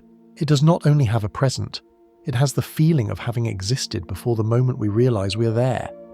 This is very similar to the way a good novel can make us believe in a character, even when we have only met that character a few pages earlier. The writer does not need to tell the character's entire life. A few accurate details are enough. The way they look through a window, the way they keep silent, an old object in their pocket. From those few details, our mind feels that there is a whole life behind them. A dream is also a storyteller like this, but it tells from inside our nervous system. It creates a few signs of history, and the self inside the dream fills in the rest with a feeling of trust. That is why a place born in the night can seem ancient. Someone who has just appeared can seem as if they have been waiting for us for a long time. That is why many dreams feel like doors into another life, not because they necessarily prove that another life exists somewhere, but because they have the depth of another life. They have background memories. They have a feeling of familiarity. They have relationships that are accepted instantly. They have places we know how to move through, even though we have never learned the way. They have longing appearing at the same time as strangeness. For a few minutes, the brain can give us not only a scene, but also the feeling that the scene has a past. And when a world has a past, even if it is only a temporarily constructed past, it becomes very much like a reality. Still, we need to hold a gentle caution. Just because a dream feels like memory does not mean it must be a memory from another lifetime, another timeline, or another dimension. Those interpretations have their own appeal, because they touch a deep human longing, the hope that what was lost is not truly lost, that the roads not taken are still being lived by someone, that meetings in dreams are not only brain activity. But modern science cannot currently confirm those things as truth. What we can say more confidently is this: dreams can create the feeling of memory by reorganizing real memories, real emotions, and imagination. And that is already wondrous enough, because in that very ability to reorganize, we see that the mind is like a river, always carrying pieces of lives already lived, and sometimes building a new island from them in the night. Someone who has left their homeland may not truly need to return to the exact old road in a dream. What they may need is the feeling of touching again the part of themselves that once belonged there. Someone who dreams of an old lover may not truly need to meet that person again in real life. What they may need is to understand the part of emotion still hanging there. Someone who dreams of another life may not truly want to change their entire life. What they may need is to listen to a possibility inside themselves that has been forgotten. Dreams, by creating memories that never happened, can help the mind move around the defenses of the daytime self. They do not say, analyze this. They say, step into this scene, feel it, and when you wake up, see what remains. Perhaps we have underestimated what remains after a dream. Not every dream is worth remembering. Many dreams dissolve quickly like mist, but some dreams stay for years. A person may forget what they did on an ordinary day, yet still remember a dream from 20 years ago. Why? Maybe because that dream touched a very powerful emotional network. Maybe because it combined symbols that were deeply true to the inner life. Maybe because it appeared at a threshold moment, after loss, before a major decision, during loneliness, during illness, in old age, while the mind was trying to understand something that was not easy to say in words. Dreams like this are not only images, they are more like inner landmarks.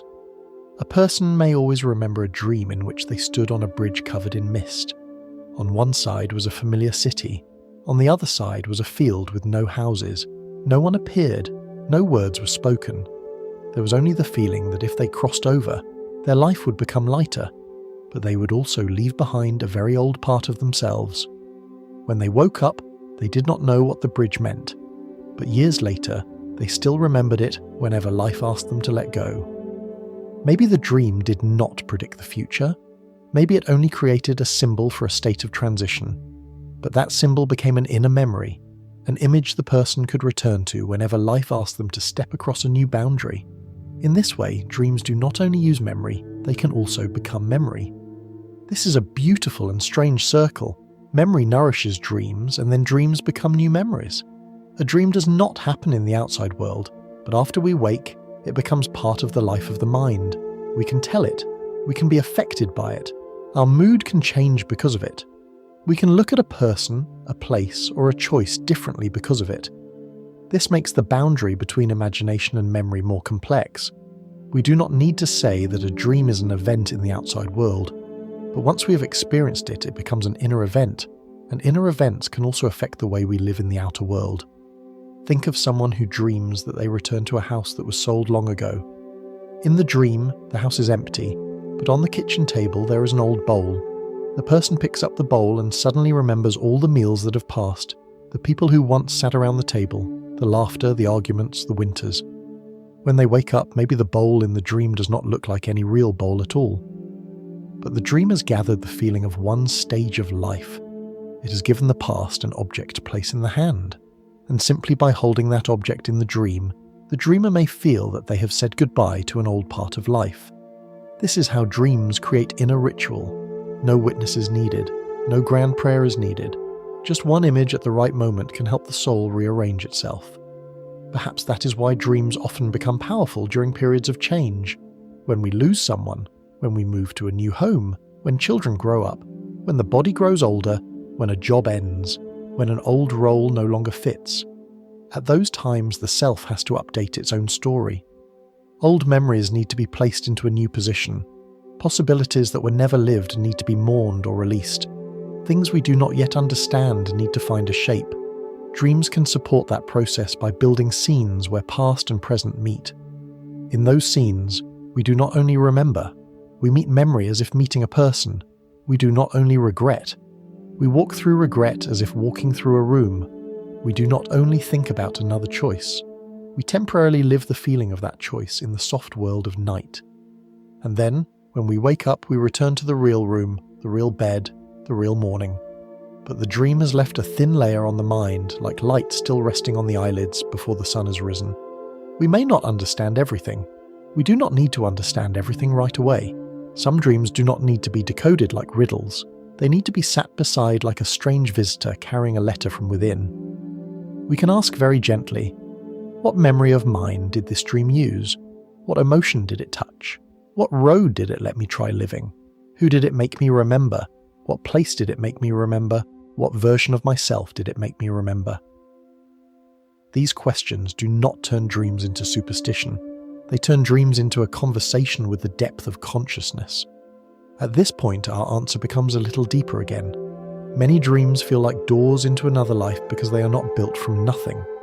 They are built from real pieces of life, real emotions, real people who have left traces, real places we have passed through, and even possibilities that never fully took shape. The brain takes all of these things, not according to the order of history, but according to the pull of meaning.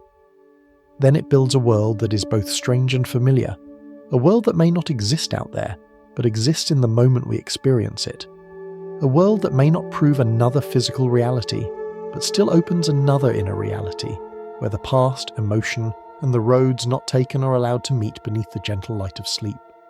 So if one night you dream of an old road that is longer than it was in real life, a house that never existed but makes you want to return, a stranger you believe is close to you, or another life that you still remember after waking as if remembering a lost season, do not rush to push it away, and do not rush to turn it into a certain statement about the outside world. Hold it gently in your heart as a sign that the human mind is wider than we imagine.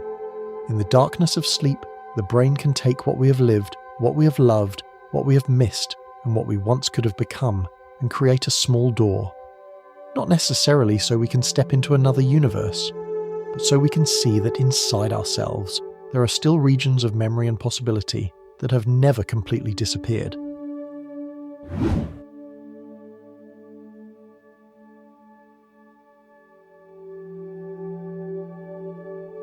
If dreams can be built from memory, emotion, and roads never taken, then the next question becomes very gentle, but also very deep. If something does not happen in the physical world, but still makes the heart truly ache, truly feel lighter, truly remember, and truly change, should we call it completely unreal? This is where dreams begin to enter a very subtle space.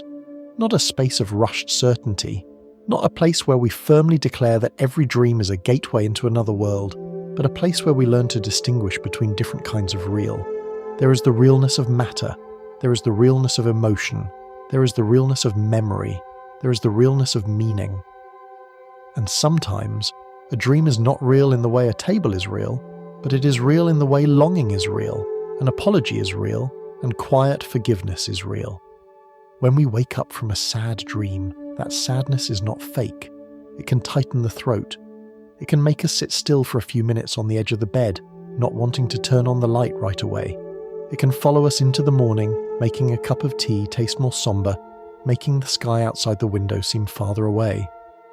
If a dream is only nothing, why does it leave behind such a trace? Why can a meeting that never happened in real life make us feel comforted? Why can words never spoken in the physical world soften the heart? Why can a room that existed only in sleep become a place we remember for years afterward? These questions do not force us to leave science behind, but they invite us to widen the way we understand human experience. We are used to thinking that only things we can measure, touch, photograph, or show to someone else at the same time are real. That way of thinking is very important in science because it helps us separate evidence from belief, observation from imagination, event from private feeling. But human life is not made only from things that can be placed on a scale. The pain of loss cannot be weighed on an ordinary scale, but it is real. A feeling of peace while listening to rain cannot be placed inside a box, but it is real. A memory of a loved one's hand may no longer be physically present in front of us, but the warmth of that memory is still real in the heart of the one who remembers. Dreams belong to this region. They are not necessarily real like a physical location in waking life, but they can be real as inner experiences. Perhaps we can call a dream a temporary inner reality, not a physical reality, where everyone can step inside together, point to the same object, and verify the same road, but an experiential reality, where our consciousness moves through alone, feels, reacts, and carries traces back. This inner reality is not outside us like a city on a map. It lies in the way the brain and mind create space, characters, emotion, and meaning during sleep. But saying it is inside us does not make it small, because there are things inside a human being that are wider than the room where the body is lying. A longing can contain many years. A memory can contain an entire season of life. A dream can contain a meeting we did not know we had been waiting for. Think of someone who dreams of meeting their father who has passed away. In the dream, nothing too grand happens. The sky does not open. There is no prophecy. There is no dazzling light so bright that it frightens the person. There is only a quiet room. The father sits beside a window where the afternoon light falls very softly across his shoulders. He does not say much. Maybe he only looks at his child with a peaceful gaze, as if all the exhaustion of many years has finally been set down. The child in the dream cannot say much either.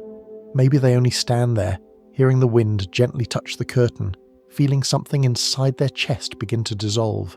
Then they wake up. The room disappears. The father is not truly sitting beside the window in the physical world.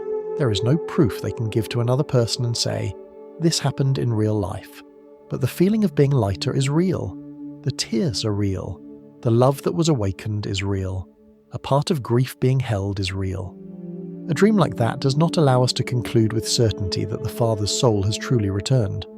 Science needs to be careful with claims like that, because a private experience, no matter how deep, is not enough to prove a supernatural event outside the mind.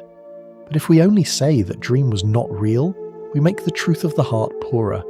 Maybe that dream was the brain recreating emotional memory of the father. Maybe it was the grieving mind creating a symbolic meeting so the loving bond could continue. Maybe it was a gentle form of self-healing, where the child was able to see the father in a state of peace, so they could also become a little more peaceful. These ways of understanding do not deny love. They only place love in a language where science and the sacredness of experience can coexist. Because love does not vanish the moment someone leaves physical life. It continues living in memory, in habits, in the sentences we still hear inside, in the way we place a hand on an old object, in the scent of a shirt, in a dish of food, in a song, in an afternoon that feels exactly like an afternoon long ago. When we dream about someone who has passed away, maybe the mind is taking those traces and weaving them back into a presence. That presence does not have to be proven like a person standing in a real room. It has another kind of realness inside the bond that remains. And sometimes, this kind of realness is enough to help a person breathe out more softly after months or years of carrying the weight of words they never had time to say. This shows that dreams can be a place where the mind continues unfinished conversations. In real life, we often do not have the chance to return to the exact old moment. We cannot go back to the hospital room to say one more sentence.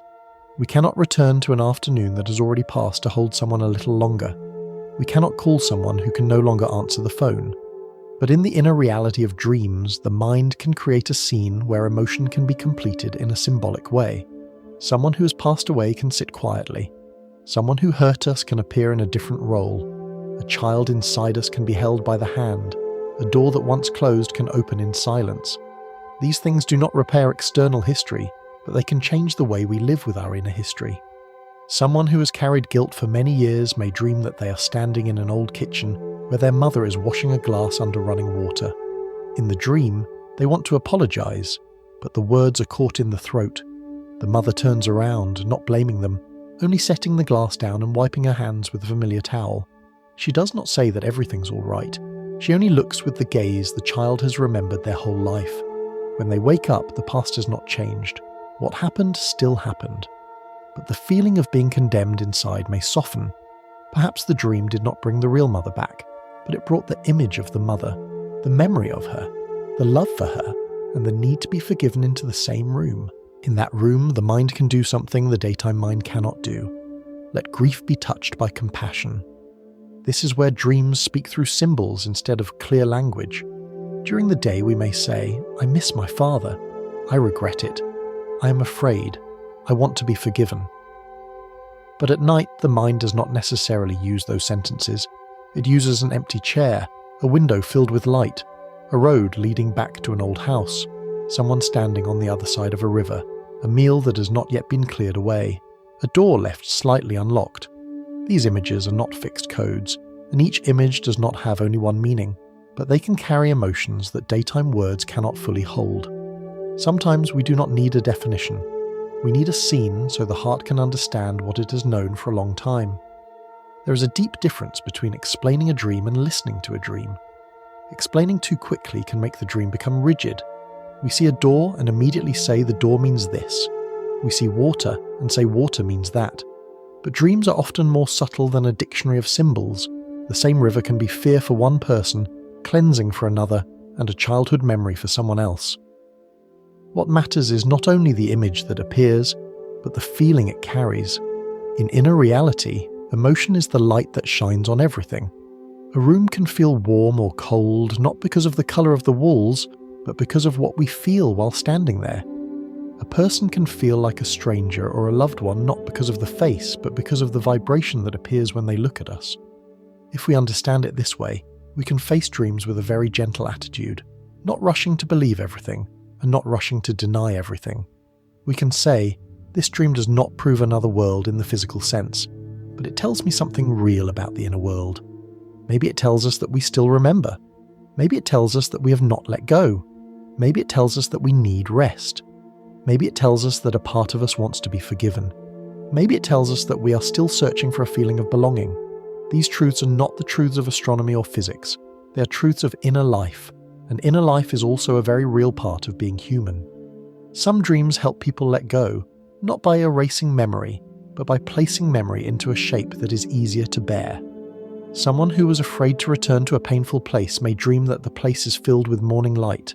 Someone who has been trapped in a separation may dream that they are standing at a dock, waving goodbye, and this time, not running after the boat. Someone who has carried anger for years may dream that the other person has grown older, smaller, and no longer as frightening as they were in memory. These dreams are not complete therapy. They do not replace professional help when a person truly needs it, but they can be moments when the mind reorganizes itself, like a room being quietly cleared during the night so the morning has a little more space. Another way to understand it is this. Dreams can create emotional experiences that feel safer than real life. In real life, a conversation may be too difficult. Someone who has died cannot return, an old place can no longer be visited, and a past choice cannot be tried again. But in dreams, the mind can create symbolic versions of those things. It can let us stand before fear in a shape we can see. It can let us meet longing in the form of someone sitting quietly. It can let us try releasing something, try saying one sentence, try walking through a door. These experiences do not immediately change the outside world, but they can change our relationship with the world inside us. And when the inner world changes, the way we step into a new day can change as well. Maybe you have had a dream that was not very long, but after waking up you suddenly understood something about yourself. Not an answer ringing out like a bell, just a small realization. Maybe you realized you were more tired than you thought. Maybe you realized you still loved someone. Maybe you realized an old fear was still guiding you. Maybe you realized you did not need to keep a door closed anymore. These understandings do not come through straight logic. They come like a fragrance left behind after a dream, very light, but enough to change the mind's direction of looking. And that is one of the reasons we can call dreams an inner reality, because inside them, we do not only see images, but sometimes meet a truth about ourselves. A person may dream that they are carrying a wooden box across a field. The box is not heavy, but they hold it very tightly, as if afraid someone will take it away. At the end of the field, there is a stream. The person knows that if they want to cross the stream, they must set the box down. In the dream, they hesitate for a long time. Finally, they place the box on the grass and step through the water. When they wake up, they do not know what the box is, but the feeling of letting go remains in their hands. A few days later, they realize they have been holding on too long to self-blame. The dream does not clearly say, "Forgive yourself." It gives them a scene so the body can feel the act of release. This is the power of symbol. It does not explain, it lets us experience. This also helps us understand why some dreams feel spiritual to the dreamer, even while we remain scientifically careful. Spirituality here does not have to mean a certain claim that a supernatural force has intervened. It can be understood as the feeling of touching a depth greater than the everyday self. In dreams, when we meet someone who has passed away, when we see a strange light, when we walk down a road that seems to lead beyond familiar life, that feeling can be deeply sacred. It makes us feel that we are not only work schedules, bills, responsibilities, age, and habit. It reminds us that inside human beings there are very deep layers. The layer of love, the layer of loss, the layer of memory, the layer of hope, the layer of fear, the layer that searches for meaning. A dream can open a door down into those layers, and when we touch them, we call the experience sacred, not necessarily because it breaks nature, but because it makes life feel deeper. There is something very beautiful in the way dreams work with meaning. During the day, meaning is often covered over by work and tasks. We wake up, answer messages, cook, travel, work, care for others, and handle one small thing after another. The larger questions are pushed into the background. What am I remembering? What am I afraid of? What do I need to release? What do I still love? What version of myself did I leave behind along the way? At night, when all the noise quiets down, those questions do not need to appear in words. They can appear as a forest, a staircase, someone standing in the rain, a light at the end of the street. Dreams bring meaning back through images. They do not preach, they tell stories. And the story inside a dream is often deeply personal. No one else can step fully into the same dream with you. No one else can feel the exact stillness you felt when you saw the old house. No one else knows why that face hurt you. No one else understands why a flower in a dream made you wake up with a feeling of peace. This is the difference between physical reality and inner reality. Physical reality can be widely shared. We can look at the same moon together, but inner reality has a deep privacy. It belongs to each person's emotional history. So when a dream touches you, its meaning is not only in the image, but in the entire life that gives that image its weight. Let us return to the person who dreams of their father by the window. If someone else hears the story, they may say, "It was only a dream," and in the physical sense that is true. But for the child, the father's gaze in the dream may contain all of childhood, all the silences at the dinner table, all the words left unsaid, all the feelings of being protected, all the regret of not asking more questions in time. A gaze in a dream is not only a gaze, it is a meeting point for many years of memory. So when the child wakes up and feels lighter, we should not treat that lightness as meaningless. It is the lightness of an emotional system that has been touched. It does not prove that the dream is a doorway out into the universe, but it shows that dreams can be a doorway into a layer of memory that daytime consciousness cannot easily reach. Maybe this is why dreams sometimes help human beings make peace with things that cannot be fixed. Life has many things that cannot be fully repaired. A sentence that has already been spoken, a person who has left, a youth that has passed, a body that has changed, an opportunity that has been lost. If we live only through outer reality, everything can feel very firmly closed, but inner reality has ways of opening other spaces, space to grieve, space to understand, space to say goodbye inside the heart, space to look back without being crushed. Dreams can create spaces like that. They do not change the event, but they can change the shape of the pain around the event. Someone who was hurt in a relationship may dream that they are standing inside a room full of mirrors. In each mirror, they see a different version of themselves. The angry version, the frightened version, the version that still loves, the version that wants to leave, the version that wants to hear an explanation. At first, the room frightens them, but then, in the dream, they see a door behind the final mirror. They step through it. No one is waiting there. There is only a very quiet courtyard. When they wake up, the dream has not solved all the pain, but it has left behind an important image. There is a way out that does not necessarily require the other person to change. The way out may lie in seeing the different parts of themselves and stepping into a wider space. This is an example of how dreams create meaning through scenes, not advice. There are also dreams that do not make us feel lighter right away, but bring up an emotion that has been buried deeply. A dream about a burning house, a crying child, a missed ride, a phone call we cannot hear. When we wake up, we may feel sadder, more anxious. But that is not necessarily bad. Sometimes an inner reality appears because something needs attention. It is like a room in a house that begins making a small sound after being locked for many years. We do not need to break down the door in panic, but we also do not need to pretend we cannot hear it. Some dreams invite us to take better care of ourselves. If a dream repeats and causes a lot of distress, that may be a sign to seek gentle support from someone trustworthy or from a professional. But in many cases, simply listening in the right way can already be the first step toward understanding. Inner reality is not a place where we escape from real life. When understood well, it helps us return to real life with more tenderness. After dreaming of meeting their father again, someone may call their mother, open an old photo album, or sit quietly for a while and allow themselves to remember. After dreaming of setting down the box, someone may decide to stop blaming themselves for something that cannot be changed. After dreaming of the bridge, someone may realize they are ready to step into a new stage. In this way, dreams do not stay only in the night. They can quietly influence the morning. The dream world does not replace the outside world, but it can change the way we meet the outside world. What is astonishing is that all of this can happen while the body is almost still. A person may lie motionless in bed, while inside they move through a farewell, a reunion, a field, a room, an act of forgiveness. From the outside, not much seems to be happening. The breathing is steady, the eyelids are closed, the room is quiet. But inside, consciousness may be moving through a private ritual of its own. This helps us understand that human life is not only outward movement. There are very deep movements that happen in silence. Dreams are one of those movements. They are the movement of emotion through images, the movement of memory through symbols, the movement of the self through its own different possibilities. If we look at dreams as inner reality, we no longer ask them through a question that is too narrow. Is it real or not?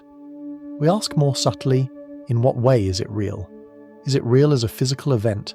Probably not, or at least there is no evidence to say so. Is it real as an emotional response? Yes. Is it real as a memory after waking? Yes, because we experienced it and remember it. Is it real as a symbol of something the mind is processing? Possibly. Is it real as a chance to understand ourselves? Very likely. When we ask this way, we do not lose science. We simply give human experience enough space to be seen more fully. Dreams also help us see that human reality always has many layers. There is the layer of objects, the bed, the wall, the lamp. There is the layer of biology, the brain, sleep, memory, emotion. There is the layer of psychology, fear, desire, grief, hope. There is the layer of meaning, why this matters to us, why that person keeps returning, why that room makes us cry. A dream may not change the layer of objects, but it can deeply touch the psychological layer and the layer of meaning. And because human beings do not live only through objects, those layers are also very real in our lives. We cannot hold meaning in our hands, but we may live an entire life for a meaning. We cannot weigh longing, but longing can pull us across many years. Dreams belong to those layers. Perhaps this is what makes dreams a meeting place between science and mystery. Science helps us understand that the brain can create images, process emotion, recombine memory, and change states of consciousness during sleep. The mystery appears when we realize that these processes, though natural, can create experiences so deep that they feel like encounters with a part of our own soul. We do not need to place these two things in opposition. A flower can be explained by biology, but its beauty can still make a person fall silent. Music can be explained through sound frequencies, but it can still bring tears. A dream can be explained through brain activity, but that does not remove the truth that it can touch pain, love, and forgiveness. Seen this way, the question, "Are dreams a small doorway into another reality?" does not have to push us toward two extremes. We do not need to say with certainty that there is a physical world behind every dream. We also do not need to say dreams are only meaningless illusions. There is a softer, deeper answer. Dreams can be small doorways into an inner reality. a place that is not on a map, but exists in experience, a place we cannot directly invite others into, but that can leave real traces in emotion, a place that does not prove we have left this universe, but does show that inside human beings there are many layers of consciousness still living, remembering, hurting, healing, and searching for meaning. In that inner reality, someone who has passed away can return as loving memory. A house that does not exist can hold the feeling of belonging. A road never taken can hold regret over an old choice. A box in the hand can hold self-blame. A stream can be the boundary of letting go. A gaze beside a window can be the mind's way of giving us the feeling of being forgiven. All of these images do not need to have the same kind of truth as the world outside the window.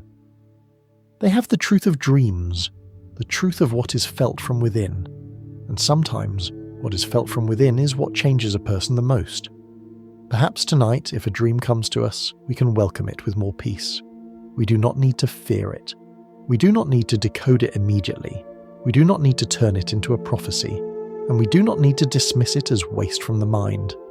We can let it sit beside us like a strange guest carrying the scent of memory. We can ask, what does this dream make me feel? Whom does it bring me to meet? What room does it open? What does it lighten? Or what does it reveal that needs care? Even those questions are enough to turn a dream into a gentle meeting with ourselves.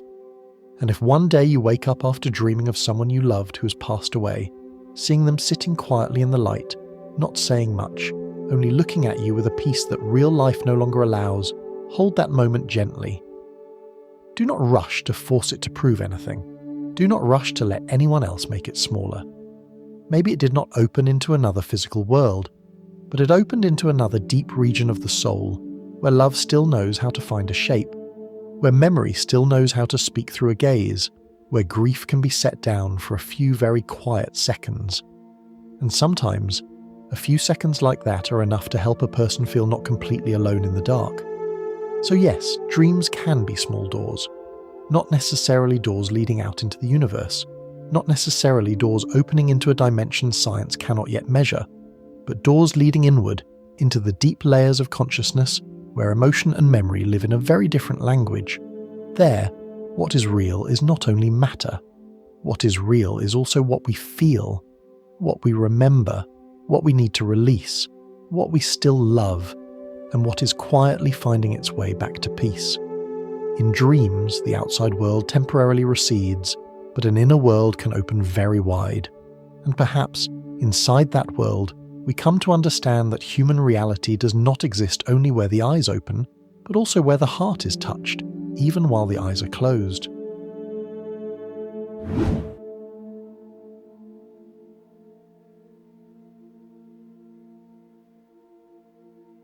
After everything we have moved through, perhaps now we can sit very still before the original question without needing to rush toward one side. Are dreams a small doorway into another reality? If we understand that doorway as a physical passage, where the body or the soul leaves this world to step into another dimension, then the most honest answer is this. Current science does not yet have solid evidence to confirm that.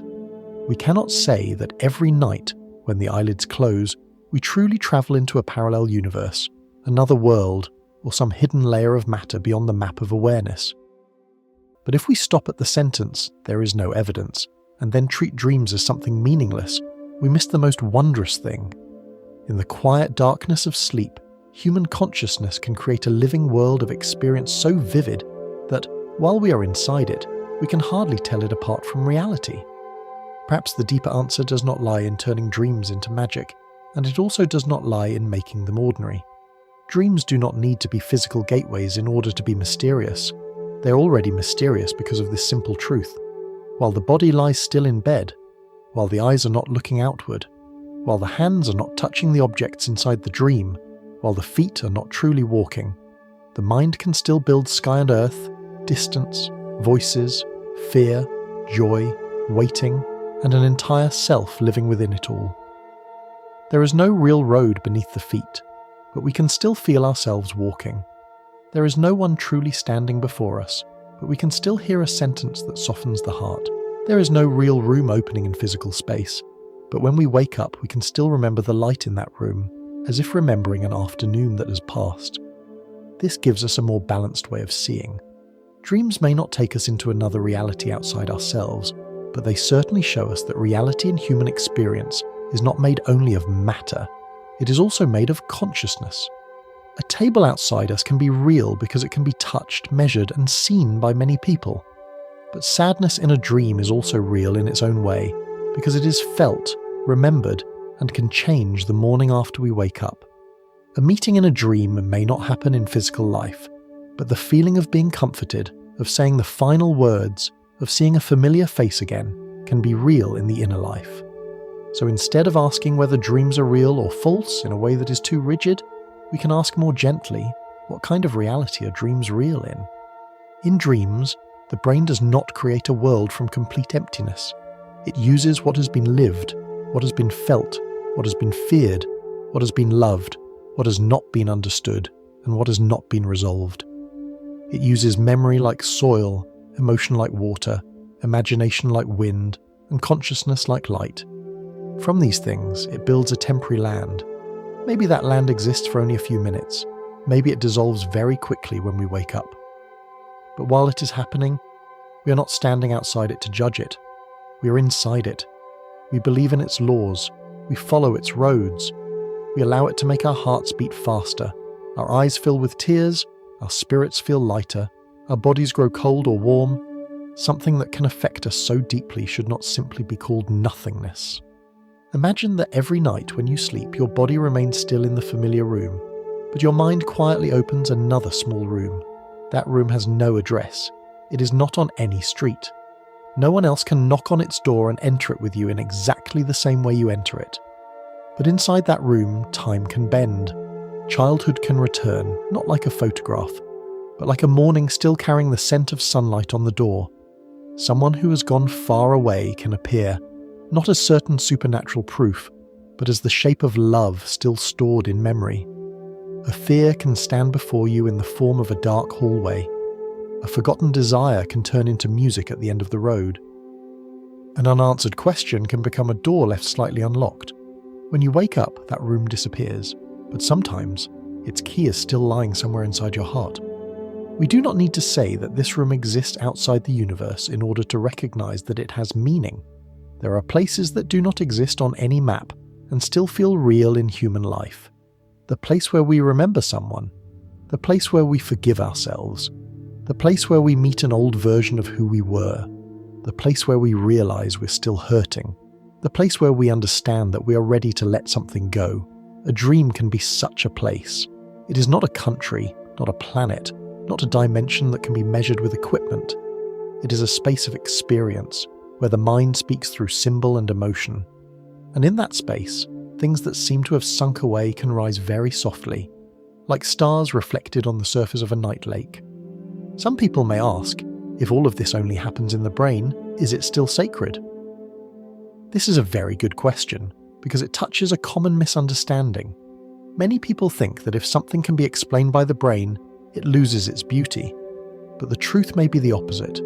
A piece of music travels through our ears as sound vibrations, but that does not make the music less moving. A hug can be explained through the nervous system, hormones, and the sense of touch, but that does not make the hug less warm. A flower can be explained through biological structure, but that does not make it less gentle in the evening light. Dreams are the same. The fact that they are connected to brain activity does not make them poorer. On the contrary, it shows that the human brain, a very natural part of the universe, has the ability to create experiences that feel almost mystical from within itself. Perhaps the true mystery is not that dreams take us somewhere far away, but that the mind can turn the darkness behind closed eyelids into an entire world. When you sleep, outside there may be only a silent room, but inside a city can be lit with lights. A night sea can open, a field can be covered in mist, a face can turn back after many years of absence. All of it is created not with brick and stone, but with neural activity, memory, emotion, and the strange organization of consciousness. If we truly listen to this, it does not make dreams smaller. It makes the brain and consciousness feel more vast. It reminds us that inside human beings, there is a power to create subjective reality that we still do not fully understand. But we also need to be careful with claims that are too certain. A dream that feels very real does not automatically prove that it comes from another world. A dream meeting with someone who has passed away does not automatically prove that person truly crossed through some doorway to return. A dream about the future does not automatically prove that we have seen destiny. Sometimes the brain can combine memory, worry, and prediction into a story that seems prophetic. Sometimes we remember the dreams that coincidentally match something later and forget many dreams that do not. Sometimes strong emotion makes an image seem to carry greater meaning. This caution does not take away the beauty of dreams. It only helps us avoid turning mystery into false certainty.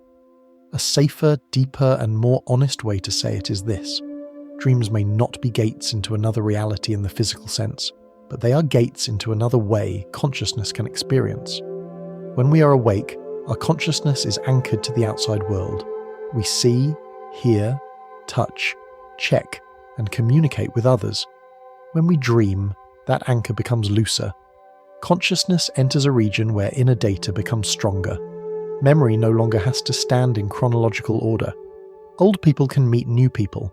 The hometown can blend into the city of the present. Anxiety can become a narrow bridge. Hope can become a small lamp. None of it operates according to the laws of the waking world anymore, but according to the laws of association, emotion, and meaning. That is why dreams can be both illogical and real. Illogical because a door can open into the ocean, someone who has passed away can sit in a room, and a house can change shape when we turn back to look at it a second time. But real because the feeling inside it is not fake. You are truly afraid when you are lost. You truly feel lighter when you are held. You truly feel regret when the train leaves. You're truly happy when you hear a voice you thought was gone. A dream does not need to make logical sense in order to have an impact. It only needs to touch the right emotional place. And when it touches the right place, we can wake up feeling as if we have received a message, even if that message was not written in words. Someone may dream that they are sitting in a very small room. The room has no windows, only a table and a lamp. On the table are many unopened letters. None of the letters has a sender's name. The person opens the first letter, and inside there are no words, only the scent of the childhood home. They open the second letter, and they only hear the laughter of an old friend. They open the third letter, and they only see the light of a morning when they once made a difficult decision. When they wake up, they may not understand why they dreamed that, but if they listen, they may recognize that the dream is showing them something. The mind still holds letters that are not written in language. They are fragments of emotion, pieces of life, things that have not yet been fully read. The dream opens them, not to prove another universe, but to show that inside us there are still many rooms we have not entered. Another dream may be much simpler. A person dreams they're walking through a garden at dusk. There are no strange characters, no major event, only a stone bench beneath the trees, and on the bench someone's coat. The dreamer knows the owner of the coat has just left, but does not know where they have gone.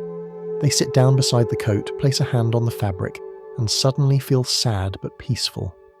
When they wake up, there is no garden to return to, no coat to touch. But that feeling may speak very truly about a loss. Someone has left life, but their trace is still being preserved. The dream does not need to declare anything. It only places emotion into an image gentle enough for the dreamer to sit beside it. If we look at it this way, dreams are where the mind turns things that are hard to grasp into scenes we can experience. Longing becomes a room, regret becomes a road that never quite returns. Fear becomes a door we do not dare to open. The desire to be forgiven becomes the peaceful gaze of someone sitting beside a window. The feeling of entering a new stage becomes a bridge in the mist. These images are not necessarily messages from an outside being, but they can be the way the mind speaks to itself in a language older than speech. Before human beings had long reasoning, we had images. Before we could explain sadness, we knew it felt like rain. Before we could name hope, we knew it looked like light in the distance. Dreams also remind us that consciousness is not always the same. We often think we have only two simple states, awake and asleep, but actual experience is far more subtle. Sometimes we're awake, but the mind feels dreamlike. Sometimes we're asleep, and the dream is clear and bright. Sometimes we're half awake, still caught in the echo of a dream. Sometimes we know we are dreaming. Sometimes a dream leaves behind a feeling more real than many tired waking hours. This makes the question of reality softer. The reality of experience depends on the state of consciousness. When the state changes, the world being felt also changes, and if consciousness is where the world becomes experience, then dreams are one of the deepest natural laboratories of consciousness. In that laboratory, it is not a scientist in a white coat standing outside and observing a cold sample. The observer is us. The sample is also us. The world being created also comes from us, and the one touched by that world is us as well. This circular nature is what makes dreams special. It is not like looking at a planet through a telescope. It is more like stepping onto a planet created by the mind itself, then waking up and trying to remember its atmosphere. We can study stages of sleep, brain regions, memory, emotion, and neural activity. But beside all of that, there is still a very private part, the feeling of being inside the dream. That feeling cannot be fully replaced by charts, because it belongs to the subjective life of the dreamer. So are dreams meaningless? Not necessarily. Some dreams may only be a very random mixture of fragments from the day, a sentence overheard in passing, a movie, a small worry, a sensation in the body, all blending into a strange story and then disappearing. But some dreams clearly carry emotional weight. Some dreams repeat when we have not resolved a fear. Some dreams come during grief, as if the mind is trying to place loss into a shape that can be endured. Some dreams help us see a forgotten desire. Some dreams do not give an answer, but make the question inside us clearer. So saying that dreams always have a definite message is too strong, but saying dreams never have meaning is too poor. Perhaps dreams are like a river at night. Some nights the river only carries broken leaves. Some nights it carries a branch from very far away. Some nights it reflects a star we could not see during the day. We do not need to pick up everything floating on the river and call it destiny. But when something drifts toward us again and again, when a light keeps reflecting in the water, when an image makes us wake up with a deep feeling, we can bend down and look more closely. Not to become superstitious, but to understand what the mind may be sending back from its soft, dark regions. And the greatest mystery may not be where dreams come from, but why the mind can turn the darkness behind closed eyelids into an entire world. Pause with that for a moment. There is no real sun inside the skull, but in a dream we see dawn. There is no real ocean in the brain, but we hear waves. No real person walks into the room, but we feel a presence. There is no real bridge, but we hesitate before crossing it. There is no real child standing in the hallway, but we recognize that child as an old part of ourselves. All of this is not merely a mistake of the brain. It is a sign of the brain's ability to create meaning. The brain does not only process information so we can survive, it also organizes experience so we can feel that we are living in a world. When we are awake, this ability turns outward. It helps us recognize the table, the face, the road, the voice. When we dream, this ability turns inward. It takes fragments of memory and emotion as its material. It builds a world without needing outside matter to be directly present. And here, the question of another reality becomes very deep. Does a world need to be made of outside matter in order to have weight? If a world exists only in experience, but is felt, remembered, loved, feared, and leaves a trace in the soul, then what kind of reality does it belong to? Perhaps it does not belong to physical reality, but it belongs to subjective reality, psychological reality, inner reality. And for human beings, these realities can affect life just as strongly as an outside event. Someone who dreams that they are forgiven may wake up and live the next day with less heaviness. Someone who dreams that they are lost may realize they need to find their direction in life again. Someone who dreams of a person who has passed away may feel that the loving bond is still there, not as certain supernatural proof, but as a truth of memory in the heart. Someone who dreams of a door opening into a bright space may not know what it means, but still keep a feeling of hope. Those small changes are real, not because the dream world has coordinates in outer space, but because the dream experience has touched the dreamer's emotional system, memory, and sense of meaning. We might say that dreams are where the boundary between happening and being experienced becomes very thin. Something may not happen outside, yet it is still experienced inside. And once it has been experienced, it can become part of the life of the mind. We can tell it, we can learn from it, we can be haunted by it, we can be comforted by it, we can remember it for many years. This does not turn a dream into a physical event, but it does make a dream an event of consciousness. And events of consciousness are also a very important kind of event in human life. One night, you may dream that you are standing before a black lake, its surface flat like a mirror. On the other side of the lake is a house with one small light. You know that the house holds something you're looking for, but there is no boat, no bridge. You stand for a long time at the edge of the water. Then suddenly, the surface of the lake is no longer water, but a sky full of stars. You step onto it as if stepping onto a road. When you wake up, that dream may not have a clear explanation, but its feeling remains. Something that seemed impossible to cross can change shape when we see it from another state. That is not a prophecy, not proof of another dimension, but it can be a powerful inner image of transformation. The mind did not say you can keep going. It let you walk on a lake of stars.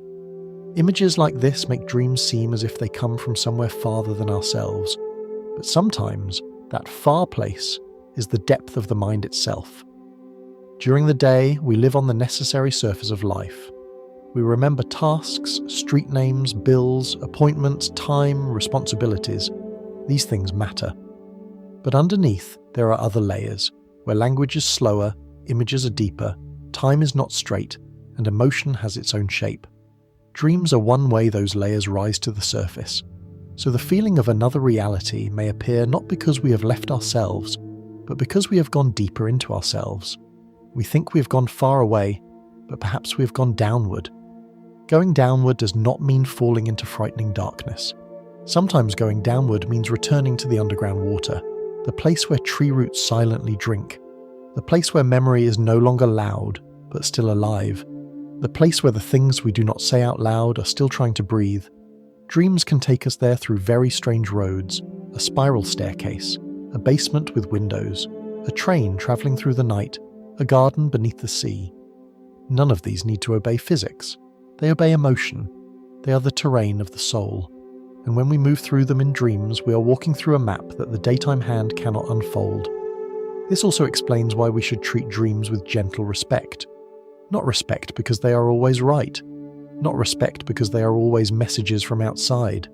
But respect because they are a deep product of living consciousness. A dream can be wrong about events, but true about emotion. It can be illogical in space, but precise about fear. It can invent a person, but be real about the need to be loved. It can create a city that does not exist, but be very accurate about the feeling of being lost or belonging. If we only ask whether it is physically real, we will miss the other truths it may be carrying. So in the end, are dreams a doorway into another reality? Perhaps the answer is this, not in the sense that we can confirm it as a proven physical event, but yes, in the sense that dreams open another reality of experience. Not a place where the body goes, but a place where consciousness changes state. Not an outer land with coordinates, but an inner land with emotion, memory, and meaning. Not certain proof of a parallel universe, but proof that the human mind can create subjective worlds that feel very real. Those worlds do not replace daytime reality, but they make human reality more layered. And perhaps the real question is not whether dreams take us into another world.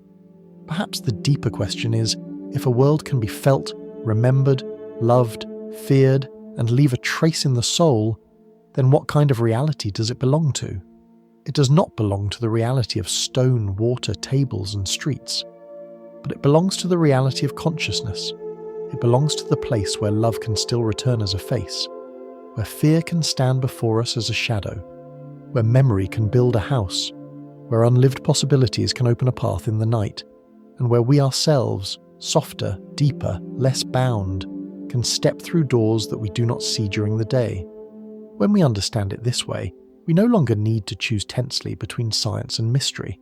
Science helps us stay honest. There is no solid evidence yet that dreams are physical portals into another world. Mystery helps us stay amazed. Even so, dreams show that consciousness can create a living world from within. These two things do not have to fight. They can sit quietly beside each other. One is the lamp of evidence, the other is the moonlight of experience. And in the soft light of both, dreams appear not as an extreme claim, but as a gentle secret. Human beings do not only live in the outside world, we also carry worlds within us. So if you dream tonight, Perhaps you do not need to ask too quickly where you have gone. Perhaps you only need to listen to what has opened. What room inside you has just been lit? What memory has returned through an image? What fear has taken shape so you can see it? What love is still trying to speak to you in the dark? What version of yourself has just stepped through that small door? A dream may dissolve when dawn arrives, but the question it leaves behind can be very real. And sometimes, one right question is enough to let the mind soften. Dreams may not be doors leading to another reality outside us, but they are certainly doors leading to another reality within us, a reality where the brain and the soul create landscapes together, where memory and emotion speak through symbol, where the self is loosened from its daytime roles, where unfinished things can appear more gently, where a person lying still can still move through an entire journey, and perhaps, in the final minutes before sleep carries us farther away, we can let that thought rest softly inside the heart. Every night the outside world closes some of its doors, but within us, another door may open, not to take us away from life, but to take us deeper into the secret of consciousness itself as it dreams.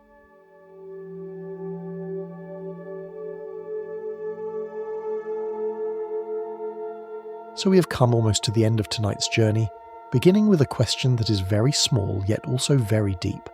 Are dreams a small doorway into another reality?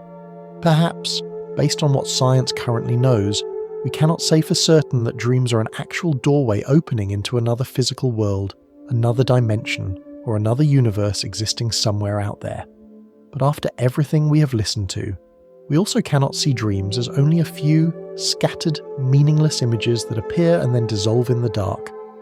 A dream may not carry our body away from the bed, but it can carry our consciousness into a very private space, where memory, emotion, fear, love, and the things left unsaid come together to create a temporary world. Tonight, we have come to understand that dreams are a special state of consciousness. When we dream, the brain does not simply project a few faint pictures. It can build an entire space with sound, light, sensation, time, characters, and a self that is experiencing it all. We have understood why some dreams feel so real that when we wake up, the heart is still trembling, tears still remain, or the soul still remembers a place that never existed. We have also seen that the brain can create a model of reality from memory, emotion, imagination, and very small signals from the body. And inside that model, we don't only see the world, we live in it, respond to it, believe in it, and sometimes carry traces of it with us when we return. We have also gone deeper into the self inside a dream. That self is not always as solid as the daytime self. It can be younger, older, more vulnerable, braver, living in a different house, walking down a different road, or meeting people we can no longer meet when we are awake. This shows that the human self is softer than we often imagine. In dreams, we may meet pieces of ourselves that we rarely see during the day. Maybe it is the part that still remembers. Maybe it is the part that still hurts. Maybe it is the part still searching for forgiveness, a place to belong, or a door to walk through. And perhaps the gentlest value of this journey is that we have learned to look at dreams with more balance. We do not rush to believe that every dream is a supernatural message, and we do not rush to dismiss them as meaningless. A dream may not be a physical reality, but it can still be an emotional reality, an inner reality, a reality of meaning. A meeting in a dream may not prove that someone has truly returned from another world, but the love and longing awakened in that meeting are still real. A room in a dream may not exist on any map, but the peace it leaves behind can still remain within us. A door in a dream may not open into the universe, but it may open into a deeper layer of the soul itself. So if you dream tonight, please do not be too quick to see that dream as meaningless. Maybe it is only the brain rearranging memory. Maybe it is emotion searching for a shape so it can be seen. Maybe it is a gentle whisper from a deeper part of your mind. And maybe, in its own very private way, it is a small door, not necessarily opening into another world outside you, but opening into the quiet depth within you. There, the things that have passed have not completely disappeared. The people we love still leave traces behind. The choices we never lived can still appear like faint roads in the mist. And you yourself, in a softer, deeper state, can step through regions of memory that the daytime mind cannot easily touch. Now let that question settle very gently. You do not need to find the final answer tonight. Just let your body relax, let your breathing slow down, let your thoughts soften like the surface of a lake after the wind has passed. If a dream comes, let it come. If no dream appears, let the quiet do the rest. Thank you for joining Drift into Quiet. Knowing on this journey, a journey about dreams, consciousness, memory, and the silent realities within the human being. I hope that after this video you not only understand dreams a little more, but also feel lighter as you enter sleep. Sleep well. May your dreams be gentle, and when you wake, may you carry a little peace from the quiet world within you. I will see you again in the next gentle journeys of knowledge.